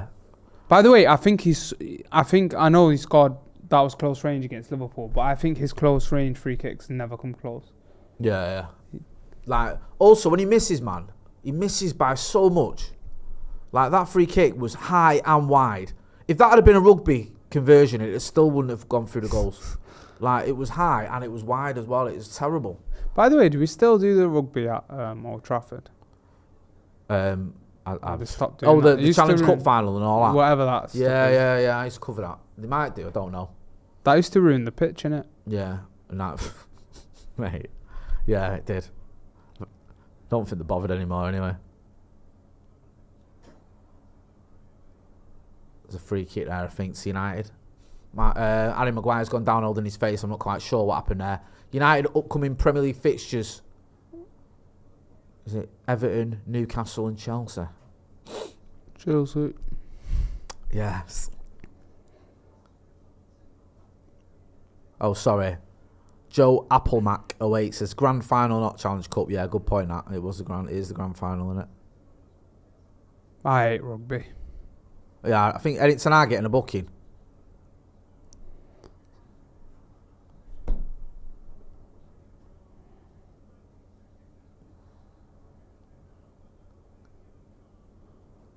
Sit down, man. Do you know what? I don't mind that though. Yeah, but I mean, just don't get sent off. Do you know what I mean? Said your thing, innit? As in, don't get sent off. He's right. Why? Where is the 8 minutes from? That 8 minutes. That's a joke. Pretty shocking. Like, Martial here. That's what we needed earlier, Tony. Oh, he's nearly pulled it off there, back into Rashford. Yo, carry on. He's trying to dive there, innit? Oh, how have you missed the ball, man? He's caught the man on his blind side and he's just somehow still... Anthony Martial just ran to go and get the ball, missed the ball and just carried on running. Like, he just ran and then he went like he just missed the chance. Bro, what were you doing? Senag's third book in the season means he'll miss the next Premier League match. Do you know what? We're just a shambles. We are. Like, everything's... Are you serious? Our manager's suspended. Are you laughing? Like, are you taking the piss? I think they're taking a minute. Yeah, you can't say that. You're not doing your job right, mate. You can't make things up. Do you think at Sky, the junior producer will, like, chuck up a fake start at Gary Neville? This is what I'm up against, Abdullah. It's true. Is it actually true? It's true. He misses the next game. What? What? When you say he misses the next game, what do you mean? Like, he can't be in the dugout? Oh, mate. What game is that? Bruno and Anthony. Jesus Christ. Oh, sorry, no, it wasn't even Bruno. Oh. Oh, Bruno! That's so shy. Why don't you just play Anthony? Honestly, and then he feigns injury. Yo, if we lose off that, you are so dusted. Maguire's done well there, you know. Oh, mate, honestly. Have they scored? Just tell me now. I know we're far back. Just tell me if they scored so I can walk off in protest. I don't want to tell you. Have they actually scored? No, I'm not saying Don't anything. do this, I'm Jay. not saying anything. I'll just say I've always rated Tahith Chong. I said I'm desensitized anyways. It doesn't matter if we lose, win or whatever. It doesn't matter if we lose. Well, no, just chuck it in, you know, why not? That's not part of the script. Mengi's meant to be scoring off his left foot on the edge of the box against Man United or not. Hey. Come on. Look at that for a touch. Oh, mate. A shot. Do you know what? Tedem Mengi should have been United striker. That's what I've got off it. Oh, Scott. Go on, Scott. Oh, he can play. Skills. He can play, the boy. Rash. He's got it in the box. On ball. It was a goal kick. I think it had gone out. Ref, he says. Ref. I think that's it now. Manchester United. I think that is it. It's got to be. Ref, you are mocking it, yo. Look at Ten Hag begging for the end of the game against Luton. Yo, we are down so bad. How, yo, you're taking a piss though, Ref, because how's the game not over? Yo, you're actually mocking Mate, it. this is torture, man, making us watch more of this game. Like, come on. This is like the worst game ever. Every United and game you is found the worst 9 game minutes ever. of added time. This is like Nottingham Forest all over again. Ross Barkley, he can fuck off. Do you think the refs just feel sorry for us and wanted to like add a hint of like excitement or something? Like, you know, like you lot are just. Look at him diving in the box trying to get a penalty, little dickhead. Andrew cuts it on our break. You little shit. This ref's an actual prick. I don't even swear on stream, but I've lost it. Do you know what? Like, he gives 8 minutes of added time, and then once we're about to counter, like, literally go through. We're up to 6, though. Dizzy Heights. Yes. Dizzy Heights of 6, eh? Yes, Do you know what I mean? That Europa League spot next season is looking good. Ethan, we're ahead of your club. Looking down, mate. How does it feel at 7th? How does it feel? Thanks to everyone who got involved in the chat. If you stay on this stream, we'll go to the live review. We'll do a live review after this. You don't have to go anywhere. Just stay on this stream and we'll take it to the live review. And then after that, Andy Tate's going to be coming back from Old Trafford. He's going to be giving us his reaction. What's going on here? Yeah, that looked like some madness, that. Oh, they've gone to the Crystal Palace game. Do you know what? I thought that lad who plays for Everton, I thought it was one of the crowd. Right, so yeah. United are up to 6. 21 points. Hey, 3 wins out of 5, whatever it is. We're flying. We're flying, bro. Yes, don't worry, man. That's why Do you you know what I can't mean? fly, We're back. That's Hey, flying then. Yo. Put the word out. We're back up. we're back up. After scraping a 1-0 against Luton. Hey, Oh tell my you God. what, you don't get much better than that. Stick around for the review. Myself and Abdullah will be there. We're live as well, so I want to hear from you lot. Give us your opinion about that game, what you think about it, what you think about Manchester United in general. That's been Abdullah. Abdullah, where can people find you? Pleasure. AbdulGH_ on Twitter. You know where to find me. Make sure you're sticking around, though, for the live review. Just before I go, Advate says, don't care what people say. I'm fine with this game. It's okay to have a boring game. Okay to just play and win to boost the confidence. Fergie had a ton of such games. We just remember the good ones, and that's a good place to end it. We remember the good ones. That's been Abdullah. I've been Jay Moyer. This has been the Watchalong for Manchester United's epic victory over the mighty Luton Town. Thanks for watching.